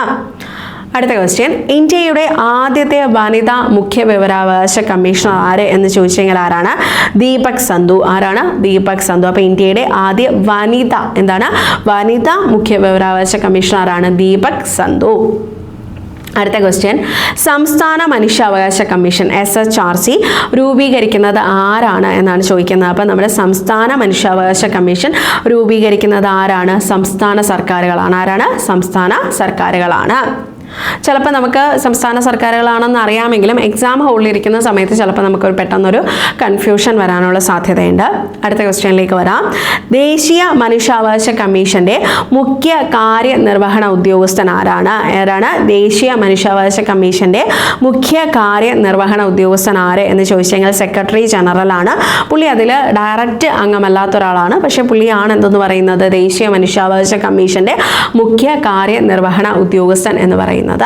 ഇനി സംസ്ഥാന മനുഷ്യാവകാശ കമ്മീഷൻ ചെയർപേഴ്സണെ നിയമിക്കുന്ന ആര്? സംസ്ഥാന തലത്തിലാണ്. അപ്പോൾ ആരായിരിക്കും ഇവിടെ നിയമിക്കുന്നത്? ഗവർണർ ആയിരിക്കും അല്ലേ. ഗവർണർ ആയിരിക്കും. അപ്പോൾ സംസ്ഥാന മനുഷ്യാവകാശ കമ്മീഷൻ ചെയർപേഴ്സണെ നിയമിക്കുന്നത് ആര് എന്നാണ് ചോദ്യം എന്ന് പറയുന്നത്. ആരാണ് നമ്മുടെ ശരിയായിട്ടുള്ള ആൻസർ? ഗവർണർ എന്നുള്ളതാണ്. അടുത്ത ക്വസ്റ്റ്യൻ. വിവരാവകാശ നിയമത്തിലെ വിവരം ലഭിക്കുന്നതിന് ദാരിദ്ര്യരേഖയ്ക്ക് മുകളിലുള്ളവർ നൽകേണ്ട ഫീസ്. ദാരിദ്ര്യരേഖയ്ക്ക് താഴെയുള്ളവരാണെന്നുണ്ടെങ്കിൽ ഫീസ് ഒന്നും കൊടുക്കേണ്ടതെന്ന് നമുക്കറിയാം, BPL കാറ്റഗറി ആണെങ്കിൽ. ഇനി ദാരിദ്ര്യരേഖയ്ക്ക് മുകളിലുള്ളവരാണെങ്കിൽ അവർ കൊടുക്കേണ്ട ഫീസ് എത്രയും ചോദിക്കുന്നത് 100, 150, 50 എന്നൊക്കെ പറയുന്നുണ്ട്. ആണോടെ? അല്ല. അപ്പോൾ ഇതൊന്നുമല്ല എന്നുള്ളതാണ് നമ്മുടെ ശരിയായിട്ടുള്ള ആൻസർ എന്ന് പറയുന്നത്. അടുത്ത ക്വസ്റ്റ്യൻ, മനുഷ്യാവകാശ സംരക്ഷണ നിയമം 1993 പ്രകാരം മനുഷ്യാവകാശങ്ങൾ എന്നാൽ എന്താണ് അർത്ഥമാക്കുന്നത്? അപ്പോൾ നമ്മുടെ മനുഷ്യാവകാശ സംരക്ഷണ നിയമം ഉണ്ടല്ലേ, അപ്പോൾ അതിൽ നമ്മൾ മനുഷ്യാവകാശങ്ങൾ എന്ന് പറയുന്നത് കൊണ്ട് എന്താണ് മീൻ ചെയ്യുന്നതെന്ന് ചോദിച്ചു കഴിഞ്ഞാൽ മനസ്സിലാക്കി വയ്ക്കാം. ഭരണഘടന ഉറപ്പ് നൽകുന്നതും എന്താണ്? ഭരണഘടന ഉറപ്പ് നൽകുന്നതും അന്താരാഷ്ട്ര ഉടമ്പടികളിൽ പരാമർശിച്ചിട്ടുള്ളതുമായിട്ടുള്ള ഭരണഘടന ഉറപ്പ് നൽകുന്നത് അന്താരാഷ്ട്ര ഉടമ്പടികളിൽ പരാമർശിച്ചിട്ടുള്ളതുമായിട്ടുള്ള ജീവിക്കാനുള്ള അവകാശം, സ്വാതന്ത്ര്യം, സമത്വം, അന്തസ്സ് എന്നിവയുമായി ബന്ധപ്പെട്ട അവകാശങ്ങളാണ് ഇതെന്ന് പറയുന്നത് നമ്മുടെ മനുഷ്യ അവകാശങ്ങൾ എന്നതുകൊണ്ട് നമ്മുടെ മനുഷ്യാവകാശ സംരക്ഷണ നിയമത്തിൽ വരുന്നത്. അപ്പം നിങ്ങൾ ഈ 4 ഓപ്ഷൻസ് വായിക്കുമ്പോൾ 4-ൽ ഏതാണ് എന്ന് നമുക്ക് കൺഫ്യൂഷൻ വരാൻ സാധ്യതയുണ്ട്. കാരണം ഏകദേശം എല്ലാം നമുക്ക് ശരിയാണ് എന്ന് തോന്നുന്ന ആൻസേഴ്സ് ആണ്. അപ്പം നിങ്ങൾ ഉറപ്പിച്ചു വെച്ചോ, ഭരണഘടന ഉറപ്പ് നൽകുന്നത് അന്താരാഷ്ട്ര ഉടമ്പടികളിൽ പരാമർശിച്ചിട്ടുള്ളതുമായിട്ടുള്ള ജീവിക്കാനുള്ള അവകാശം, സ്വാതന്ത്ര്യം, സമത്വം, അന്തസ്സ് എന്നിവയുമായി ബന്ധപ്പെട്ട അവകാശങ്ങളാണ് നമ്മൾ മനുഷ്യ അവകാശങ്ങളായിട്ട് എന്ത് ചെയ്യുന്നത്? കൺസിഡർ ചെയ്യുന്നത്. അടുത്ത ക്വസ്റ്റ്യൻ, ജനാധിപത്യത്തിൻ്റെ സൂര്യ തേജസ് എന്നറിയപ്പെടുന്ന നിയമം താഴെ പറയുന്നവയിൽ ഏതാണ്? ജനാധിപത്യം അല്ലേ, അതായത് നമ്മൾ എല്ലാ അഴിമതി കുറയ്ക്കാൻ വേണ്ടിയിട്ട്, സർക്കാർ സംവിധാനങ്ങൾ സുതാര്യമാക്കാൻ വേണ്ടിയിട്ട് പൗരന്മാർക്ക് ചോദ്യം ചെയ്യാനുള്ള അവകാശം നൽകിക്കൊണ്ടുവന്ന നിയമമാണ്. അതായത് വിവരങ്ങൾ അറിയാനുള്ള ജനങ്ങളുടെ അവകാശം നിയമപരമായി കൊണ്ടുവന്ന ഒരു നിയമമാണ് ഇതെന്ന് പറയുന്നത്, വിവരാവകാശ നിയമം എന്ന് പറയുന്നത്. അപ്പോൾ ഇതിനെയാണ് നമ്മൾ എന്തെന്ന് പറയുന്നത്? ജനാധിപത്യത്തിൻ്റെ സൂര്യ തേജസ് എന്ന് പറയുന്നത്. അപ്പോൾ ജനാധിപത്യത്തിൻ്റെ സൂര്യ തേജസ് എന്നറിയപ്പെടുന്ന നിയമം താഴെ പറയുന്നവയിൽ ഏതാണ് എന്ന് ചോദിച്ചു കഴിഞ്ഞാൽ അത് വിവരാവകാശ നിയമമാണ്. അടുത്ത ക്വസ്റ്റ്യൻ, മനുഷ്യാവകാശ സംരക്ഷണ നിയമം 1993 എത്ര അധ്യായങ്ങളും വകുപ്പുകളും ഉണ്ട് എന്ന് ചോദിച്ചു കഴിഞ്ഞാൽ എത്രയാണ്? 8 അധ്യായങ്ങളും 45 വകുപ്പുകളുമാണ് ഉള്ളത്. എത്രയാണ്? 8 അധ്യായങ്ങളും 45 വകുപ്പുകളുമാണ് ഉള്ളത് എന്ന് മനസ്സിലാക്കി വെക്കാം. അടുത്ത ക്വസ്റ്റ്യൻ, ദേശീയ മനുഷ്യാവകാശ കമ്മീഷനിലെ മറ്റംഗങ്ങളെ നിയമിക്കുന്ന ആരാണ്? അപ്പോൾ ദേശീയ മനുഷ്യാവകാശ കമ്മീഷനിലെ ചെയർപേഴ്സണെ നിയമിക്കുന്ന രാഷ്ട്രപതിയാണെന്ന് നമുക്കറിയാം. ഇനി മറ്റംഗങ്ങളെ നിയമിക്കുന്ന ആര് എന്ന് ചോദിച്ചു കഴിഞ്ഞാൽ ആര് തന്നെയാണ്? രാഷ്ട്രപതി തന്നെയാണ്. പ്രധാനമന്ത്രിയുടെ നേതൃത്വത്തിലുള്ള ഒരു സമിതിയുടെ എന്താണ്? ശുപാർശ പ്രകാരമാണ് ദേശീയ മനുഷ്യാവകാശ കമ്മീഷനിൽ എന്ത് ചെയ്യുന്നത്? മറ്റ് അംഗങ്ങളെ നമ്മൾ എന്ത് ചെയ്യുന്നത്? നിയമിക്കുന്നത്. അപ്പോൾ നിങ്ങൾ കൃത്യമായിട്ട് ഓർമ്മിച്ച് വെച്ചോളൂ, ദേശീയ മനുഷ്യാവകാശ കമ്മീഷനിലെ അംഗങ്ങളെ നിയമിക്കുന്നത് ആര് തന്നെയാണ്? നമ്മൾ ഈ പറയുന്ന രീതിയിൽ രാഷ്ട്രപതി തന്നെയാണ്. അടുത്ത ക്വസ്റ്റ്യൻ, സംസ്ഥാന മനുഷ്യാവകാശ കമ്മീഷനിലെ അംഗങ്ങളെ നിയമിക്കുന്നതിനുള്ള സമിതിയുടെ ചെയർപേഴ്സൺ ആരാണ്? എന്താണ് ചോദ്യം? സംസ്ഥാന മനുഷ്യാവകാശ കമ്മീഷനിലെ ക്വസ്റ്റ്യൻ ഇതാണ്. സംസ്ഥാന മനുഷ്യാവകാശ കമ്മീഷനിലെ അംഗങ്ങളെ നിയമിക്കുന്നതിനുള്ള സമിതിയുടെ ചെയർപേഴ്സൺ ആര് എന്ന് ചോദിച്ചു കഴിഞ്ഞാൽ ആരാണ്? മുഖ്യമന്ത്രിയാണ്. ആരാണ്? മുഖ്യമന്ത്രിയാണ് എന്ന് മനസ്സിലാക്കി വയ്ക്കാം. അടുത്ത ക്വസ്റ്റ്യൻ, മനുഷ്യാവകാശ സംരക്ഷണ നിയമം 1993 ഏത് വകുപ്പാണ് സംസ്ഥാന മനുഷ്യാവകാശ കമ്മീഷനെ കുറിച്ച് പറയുന്നത്? അപ്പം മനുഷ്യാവകാശ സംരക്ഷണ നിയമം 1993 ഏത് വകുപ്പിലാണ് എന്ത് ചെയ്യുന്നത്? അധ്യായമൊക്കെ നമുക്കറിയാം അല്ലേ. അപ്പോൾ ഏത് വകുപ്പിലാണ് എന്ത് ചെയ്യുന്നത്? സംസ്ഥാന മനുഷ്യാവകാശ കമ്മീഷനെ കുറിച്ച് പറയുന്നത് ചോദിച്ചു കഴിഞ്ഞാൽ ഏതാണ്? വകുപ്പ് 21 ആണ്. ഇനി അതേ രീതിയിൽ ഒരു സെക്ഷൻ ബേസ്ഡ് ആയിട്ട് വന്ന ക്വസ്റ്റ്യൻ ആണ് അടുത്തത്. ദേശീയ മനുഷ്യാവകാശ കമ്മീഷന് സിവിൽ കോടതിയുടെ കോസി ജുഡീഷ്യൽ ആണ് അല്ലേ. നമ്മുടെ ദേശീയ മനുഷ്യാവകാശ കമ്മീഷൻ എന്ന് പറയുമ്പോൾ ആൾക്കാരെ വിളിച്ചു വരുത്തുന്നതിന്, സമൻസ് ചെയ്യുന്നതിന്, അങ്ങനെയുള്ള കാര്യങ്ങളൊക്കെ ഉണ്ട്. അതായത് ഒരു സിവിൽ കോടതിയുടേതായിട്ടുള്ള അധികാരങ്ങൾ, പല അധികാരങ്ങളുമുള്ള ഒരു സ്റ്റാറ്റ്യൂട്ടറി ബോഡിയാണ് ഇതെന്ന് പറയുന്നത് നമ്മുടെ ദേശീയ മനുഷ്യാവകാശ കമ്മീഷൻ എന്ന് പറയുന്നത്. അപ്പം ദേശീയ മനുഷ്യാവകാശ കമ്മീഷന് ഒരു സിവിൽ കോടതിയുടേതായിട്ടുള്ള എല്ലാ അധികാരങ്ങളും ഉണ്ട് എന്ന് പറയുന്ന വകുപ്പ് ഏത് എന്ന് ചോദിച്ചു കഴിഞ്ഞാൽ വകുപ്പ് 13 ആണ് കേട്ടോ. സെക്ഷൻ 13 നമ്മൾ അതിനെക്കുറിച്ച് എന്ത് ചെയ്യുന്നത്? പറയുന്നത്. അടുത്ത ക്വസ്റ്റ്യൻ, താഴെ പറയുന്നവയിൽ ഏത് വിഷയത്തിലാണ് ദേശീയ മനുഷ്യാവകാശ കമ്മീഷന് അന്വേഷണം നടത്താൻ സാധിക്കുന്നത്? അപ്പോൾ ക്വസ്റ്റ്യൻ ഇതാണ്. താഴെ പറയുന്നവയിൽ ഏത് വിഷയത്തിലാണ് എന്ത് ചെയ്യുന്നത്? ദേശീയ മനുഷ്യാവകാശ കമ്മീഷന് അന്വേഷണം നടത്താൻ സാധിക്കാത്തത് എന്നുള്ളതാണ്, കഴിയത്തില്ല എന്നുള്ളത്. അപ്പോൾ നിങ്ങൾ നോക്കുക, ഈ 1 വർഷത്തിൽ കൂടുതൽ പഴക്കമുള്ള കേസുകൾ അന്വേഷിക്കാൻ പറ്റുമോ? ഇല്ല. സ്വകാര്യ വ്യക്തികൾ തമ്മിലുള്ള പ്രശ്നങ്ങൾ അന്വേഷിക്കാൻ പറ്റുമോ? ഇല്ല. സായുധ സേനയിലെ ലംഘനവുമായി ലംഘനവുമായി ബന്ധപ്പെട്ട പരാതികൾ അന്വേഷിക്കാൻ പറ്റില്ല. ഇതിനൊക്കെ ഒരു ലിമിറ്റേഷൻ ഉണ്ട് അല്ലേ. അപ്പോൾ നമുക്ക് മനുഷ്യാവകാശ ലംഘനവുമായി ബന്ധപ്പെട്ട പരാതികൾ എന്ന് പറയുമ്പോൾ അതിന് 1 വർഷത്തിൽ കൂടുതൽ പഴക്കമുള്ളതാവരുത് എന്നൊക്കെയുണ്ട്. അപ്പോൾ ഈ മുകളിൽ പറഞ്ഞ കാര്യങ്ങളിൽ വരുന്നവയൊന്നും നമുക്ക് എന്ത് ചെയ്യാൻ പറ്റത്തില്ല, നമ്മുടെ ദേശീയ മനുഷ്യാവകാശ കമ്മീഷന് അന്വേഷിക്കാൻ കഴിയാത്തവയാണ്. അടുത്ത ക്വസ്റ്റ്യൻ, മനുഷ്യാവകാശ സംരക്ഷണ ഭേദഗതി നിയമം നിലവിൽ വന്നത് ഏത് വർഷമാണ്? 2019 ഭേദഗതി വന്നപ്പോഴത്തേക്കും ഒരുപാട് മാറ്റങ്ങളൊക്കെ ഉണ്ടായി അല്ലേ. അതായത് അവരുടെ അംഗങ്ങളുടെ കാലയളവിലൊക്കെ എന്ത് ചെയ്തിട്ടുണ്ടായിരുന്നു, വ്യത്യാസമൊക്കെ വന്നിട്ടുണ്ടായിരുന്നു. അപ്പോൾ അതൊന്ന് ഓർമ്മിച്ച് വെച്ചിരിക്കാം. അടുത്ത ക്വസ്റ്റ്യൻ, ഒരു വ്യക്തിയുടെ ജീവനെയോ സ്വാതന്ത്ര്യത്തെയോ സംബന്ധിച്ച ഒരു വിഷയത്തിൽ എത്ര മണിക്കൂറിനുള്ളിലാണ് നമ്മൾ വിവരങ്ങൾ നൽകേണ്ടത്? എന്താണ്, ഒരു വ്യക്തിയുടെ ജീവനെയോ സ്വാതന്ത്ര്യത്തെയോ സംബന്ധിച്ച ഒരു വിഷയത്തിൽ എത്ര മണിക്കൂറിനുള്ളിൽ നമ്മൾ വിവരങ്ങൾ നൽകണം? എത്രയാണ്? 48 മണിക്കൂറിനുള്ളിൽ. എത്രയാണ്? 48 മണിക്കൂറിനുള്ളിൽ. അടുത്ത ക്വസ്റ്റ്യൻ, 2019 ഭേദഗതി പ്രകാരം ദേശീയ മനുഷ്യാവകാശ കമ്മീഷൻ ചെയർപേഴ്സൺ ആകാൻ യോഗ്യതയുള്ളവർ ആരെല്ലാം? എന്താണ്, 2019 ഭേദഗതി പ്രകാരം ദേശീയ മനുഷ്യാവകാശ കമ്മീഷൻ ചെയർപേഴ്സൺ ആകാൻ യോഗ്യതയുള്ളത് ആർക്കൊക്കെ എന്നാണ് നമ്മൾ ചോദിക്കുന്നത്. ആർക്കൊക്കെയാണ്? സുപ്രീം കോടതിയിലെ മുൻ ചീഫ് ജസ്റ്റിസ് അല്ലെങ്കിൽ സുപ്രീം കോടതിയിലെ മുൻ ജഡ്ജ്. അപ്പോൾ ശ്രദ്ധിക്കുക, ദേശീയ മനുഷ്യാവകാശ കമ്മീഷൻ ചെയർപേഴ്സൺ ആകാൻ കഴിയുന്നത് ആർക്കൊക്കെയാണ്? സുപ്രീം കോടതിയിലെ മുൻ ചീഫ് ജസ്റ്റിസ് ആയിരുന്ന വ്യക്തി അല്ലെങ്കിൽ സുപ്രീം കോടതിയിലെ മുൻ ജഡ്ജ് ആയിരുന്ന വ്യക്തിക്കാണ് ദേശീയ മനുഷ്യാവകാശ കമ്മീഷനിൽ എന്ത് ചെയ്യാൻ പറ്റുന്നത്, ഈ പറയുന്ന രീതിയിൽ ചെയർപേഴ്സൺ ആകാനായിട്ട് സാധിക്കുന്നത്. ബോർസൽ സ്കൂളിൽ പാർപ്പിക്കുന്നത് താഴെ പറയുന്നവയിൽ ഏത് വിഭാഗത്തിലുള്ളവരെയാണ്? ബോർസൽ സ്കൂൾ നിങ്ങൾക്കറിയാം, 18 വയസ്സിനും 21 വയസ്സിനും ഇടയിലുള്ള കൗമാര പ്രായത്തിലെ കുറ്റവാളികളെ നമ്മൾ പാർപ്പിക്കാനുള്ള സ്ഥലമാണ് ബോർസൽ സ്കൂൾ എന്ന് പറയുന്നത്. 21 വയസ്സിൽ താഴെയുള്ളവരെ പാർപ്പിക്കാനുള്ള സ്ഥലമാണ് ഇതെന്ന് പറയുന്നത് നമ്മുടെ ബോർസൽ സ്കൂൾ എന്ന് പറയുന്നത്. അടുത്ത ക്വസ്റ്റ്യൻ, വിവരാവകാശ നിയമത്തിൽ ഒപ്പുവെച്ച രാഷ്ട്രപതി ആര്? നമ്മുടെ വിവരാവകാശ നിയമം അല്ലെ, റൈറ്റ് ടു ഇൻഫർമേഷൻ ആക്ട്, അതിൽ ഒപ്പുവെച്ച രാഷ്ട്രപതി ആരെന്ന് ചോദിച്ചേക്കാം. നമ്മുടെ മിസൈൽ മാൻ അല്ലെ, നമ്മുടെ APJ അബ്ദുൽ കലാമാണ് എന്ത് ചെയ്തിട്ടുള്ളത്, വിവരാവകാശ നിയമത്തിൽ ഒപ്പുവെച്ചത് എന്ന് മനസ്സിലാക്കി വെക്കാം. അടുത്ത ക്വസ്റ്റ്യൻ, മനുഷ്യാവകാശ സംരക്ഷണ നിയമം 1993 ലക്ഷ്യങ്ങളിൽ പെടാത്തത് ഏതാണ് എന്നാണ് ചോദിച്ചിട്ടുള്ളത്. മനുഷ്യാവകാശ ലംഘനങ്ങളുമായി ബന്ധപ്പെട്ട അന്വേഷണം നടത്തുക അതിന്റെ ലക്ഷ്യങ്ങൾ വരുന്നതാണോ? അതെ. അതായത് മനുഷ്യാവകാശ സംരക്ഷണ നിയമത്തിന്റെ പ്രധാന ലക്ഷ്യം തന്നെ അതാണ് അല്ലേ, മനുഷ്യാവകാശ ലംഘനങ്ങളെ കുറിച്ച് അന്വേഷണം നടത്തുക, മനുഷ്യാവകാശങ്ങളെ സംരക്ഷിക്കുന്നതിനുള്ള സംവിധാനങ്ങൾ ശക്തിപ്പെടുത്തുക, ഇനി മനുഷ്യാവകാശങ്ങളെ കുറിച്ച് അവബോധം വളർത്തുക തുടങ്ങിയവയെല്ലാം നമ്മുടെ മനുഷ്യാവകാശ സംരക്ഷണ നിയമത്തിന്റെ ലക്ഷ്യങ്ങളാണ്. എന്നാൽ ലക്ഷ്യങ്ങളിൽ പെടാത്തത് ഏതാണ്? കുറ്റക്കാരെ അറസ്റ്റ് ചെയ്യാനായിട്ട്, അതായത് നമ്മുടെ മനുഷ്യാവകാശ സംരക്ഷണ നിയമത്തിൽ നമ്മൾ അവരെ ഡയറക്റ്റായിട്ട് അറസ്റ്റ് ചെയ്യുക കാര്യങ്ങളൊന്നുമില്ല. സർക്കാരിനോട് അതിന് വേണ്ട ശുപാർശകൾ സമർപ്പിക്കുകയാണ് ചെയ്യുന്നത്, അല്ലെങ്കിൽ കോടതിയിൽ അതുമായി ബന്ധപ്പെട്ട കേസുകൾ ഫയൽ ചെയ്യുകയാണ് ചെയ്യുന്നത്. അല്ലാതെ ഡയറക്റ്റ് അറസ്റ്റ് ചെയ്യുകയോ അങ്ങനെയുള്ള കാര്യങ്ങളൊന്നും എന്ത് ചെയ്യുന്നില്ല എന്ന് മനസ്സിലാക്കി വെക്കുക. അടുത്ത ക്വസ്റ്റ്യൻ, കേന്ദ്ര മുഖ്യ വിവരാവകാശ കമ്മീഷണറെയും കമ്മീഷണർമാരെയും നിയമിക്കുന്നത് ആരുടെ? രാഷ്ട്രപതിയാണ്. കേന്ദ്ര മുഖ്യ വിവരാവകാശ കമ്മീഷണറെയും കമ്മീഷണർമാരെയും നിയമിക്കുന്നത് ആരാണ്? രാഷ്ട്രപതി. അടുത്ത ക്വസ്റ്റ്യൻ, വിവിധ വീഴ്ചകൾക്ക്, ഉദാഹരണത്തിന് കാലതാമസം, വിവരങ്ങളുടെ നാശം, ഒരു PIOക്ക് അതായത് പബ്ലിക് ഇൻഫർമേഷൻ ഓഫീസർക്ക് കമ്മീഷൻ ചുമത്താൻ കഴിയുന്ന പരമാവധി പിഴ എത്രയെന്ന് ചോദിച്ചെങ്കിൽ ഒരു ദിവസത്തിന് 250 രൂപ കണക്കിന്, മാക്സിമം എത്രയാണ്? 25,000 രൂപ വരെയാണ് നമുക്ക് പിഴ ചുമത്താനായിട്ട് സാധിക്കുന്നത്.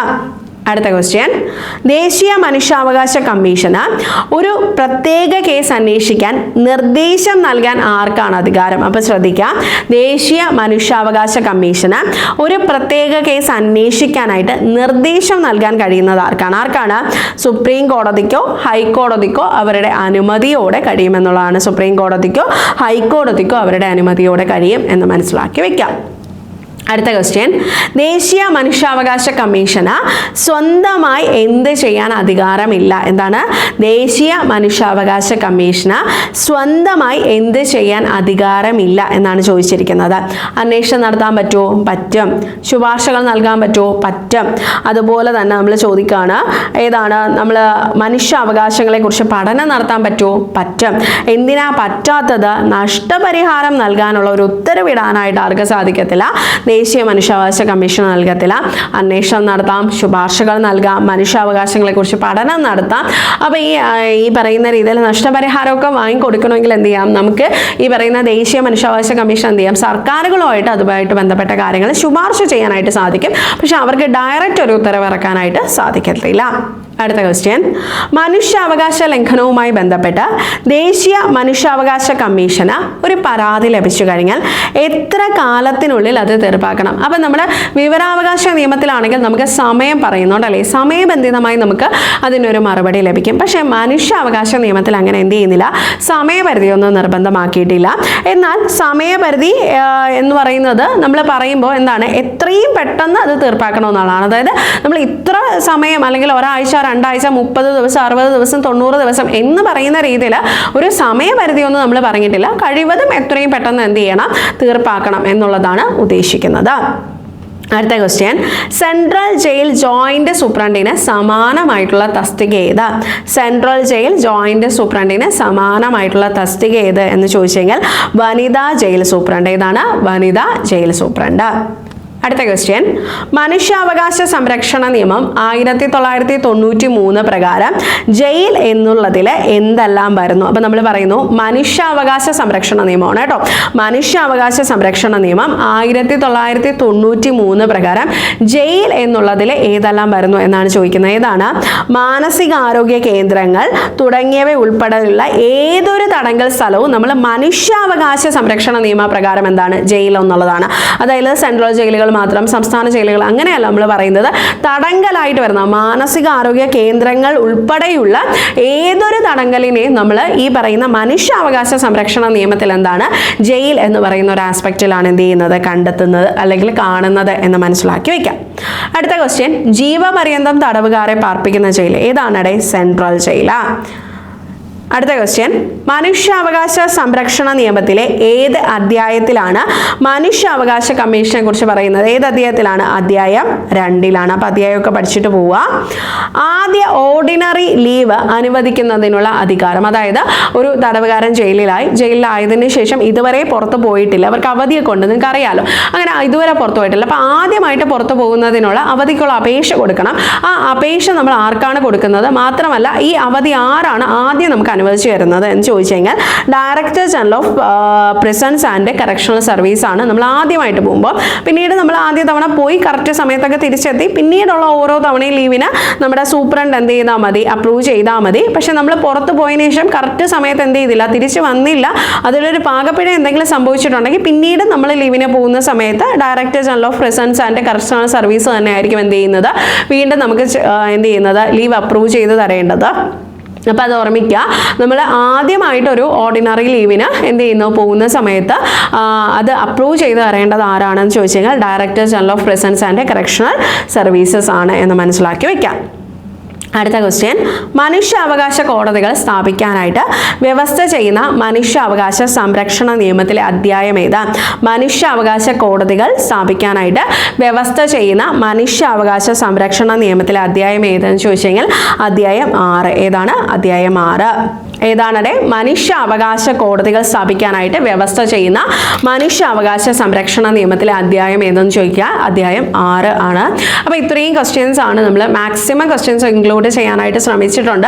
ലാസ്റ്റ് മിനിറ്റിൽ നിങ്ങൾക്കൊന്ന് റിവിഷൻ ആയിട്ടോ അല്ലെങ്കിൽ ഇതുവരെ എക്സ്പെക്റ്റഡ് ആയിട്ടുള്ള ക്വസ്റ്റ്യൻസ്, എക്സ്പെക്റ്റഡ് അല്ല, ഇതെല്ലാം ചോദിച്ചിട്ടുള്ള ക്വസ്റ്റ്യൻസ് ആണ്. അപ്പോൾ ഇന്ന ഭാഗങ്ങളിൽ നിന്നാണ് നമുക്ക് ചോദ്യങ്ങൾ കൂടുതൽ ചോദിക്കാൻ സാധ്യതയുള്ളതെന്നുള്ള രീതിയിലാണ് നമ്മൾ ഈ ഒരു ക്ലാസ് അറേഞ്ച് ചെയ്തിട്ടുള്ളത്. ഈ ഒരു ക്ലാസ് നിങ്ങൾക്ക് ഉപകാരപ്രദമായി എന്നാണ് ഞാൻ വിശ്വസിക്കുന്നത്. നിങ്ങളുടെ വിലയേറിയ കമൻറ്റുകളാണ് നമുക്ക് തുടരെയുള്ള ക്ലാസ്സുകൾക്ക് നമുക്ക് പ്രചോദനം നൽകുന്നത്. അപ്പോൾ നിങ്ങൾക്ക് ഈ ക്ലാസ് ഇഷ്ടപ്പെട്ടിട്ടുണ്ടെങ്കിൽ എന്ത് ചെയ്യുക, കമൻറ്റ് ചെയ്യുക. അതുപോലെ തന്നെ തുടർന്നുള്ള വീഡിയോസിനായിട്ട് എന്ത് ചെയ്യുക, നമ്മുടെ ടാലൻറ്റ് അക്കാഡമിയുടെ യൂട്യൂബ് ചാനൽ സബ്സ്ക്രൈബ് ചെയ്യാനായിട്ട് മറക്കരുത്. അപ്പോൾ നമ്മുടെ APOയുടെ എക്സാം ഉടനെ കഴിയും. അത് കഴിഞ്ഞിട്ട് നമ്മളിപ്പോൾ ഒരു CPOയുടെ question answer discussion series start ചെയ്തിട്ടുണ്ട്. അപ്പോൾ അത് നമ്മൾ തുടർന്നും കണ്ടിന്യൂ ചെയ്ത് പോകുന്നതാണ്.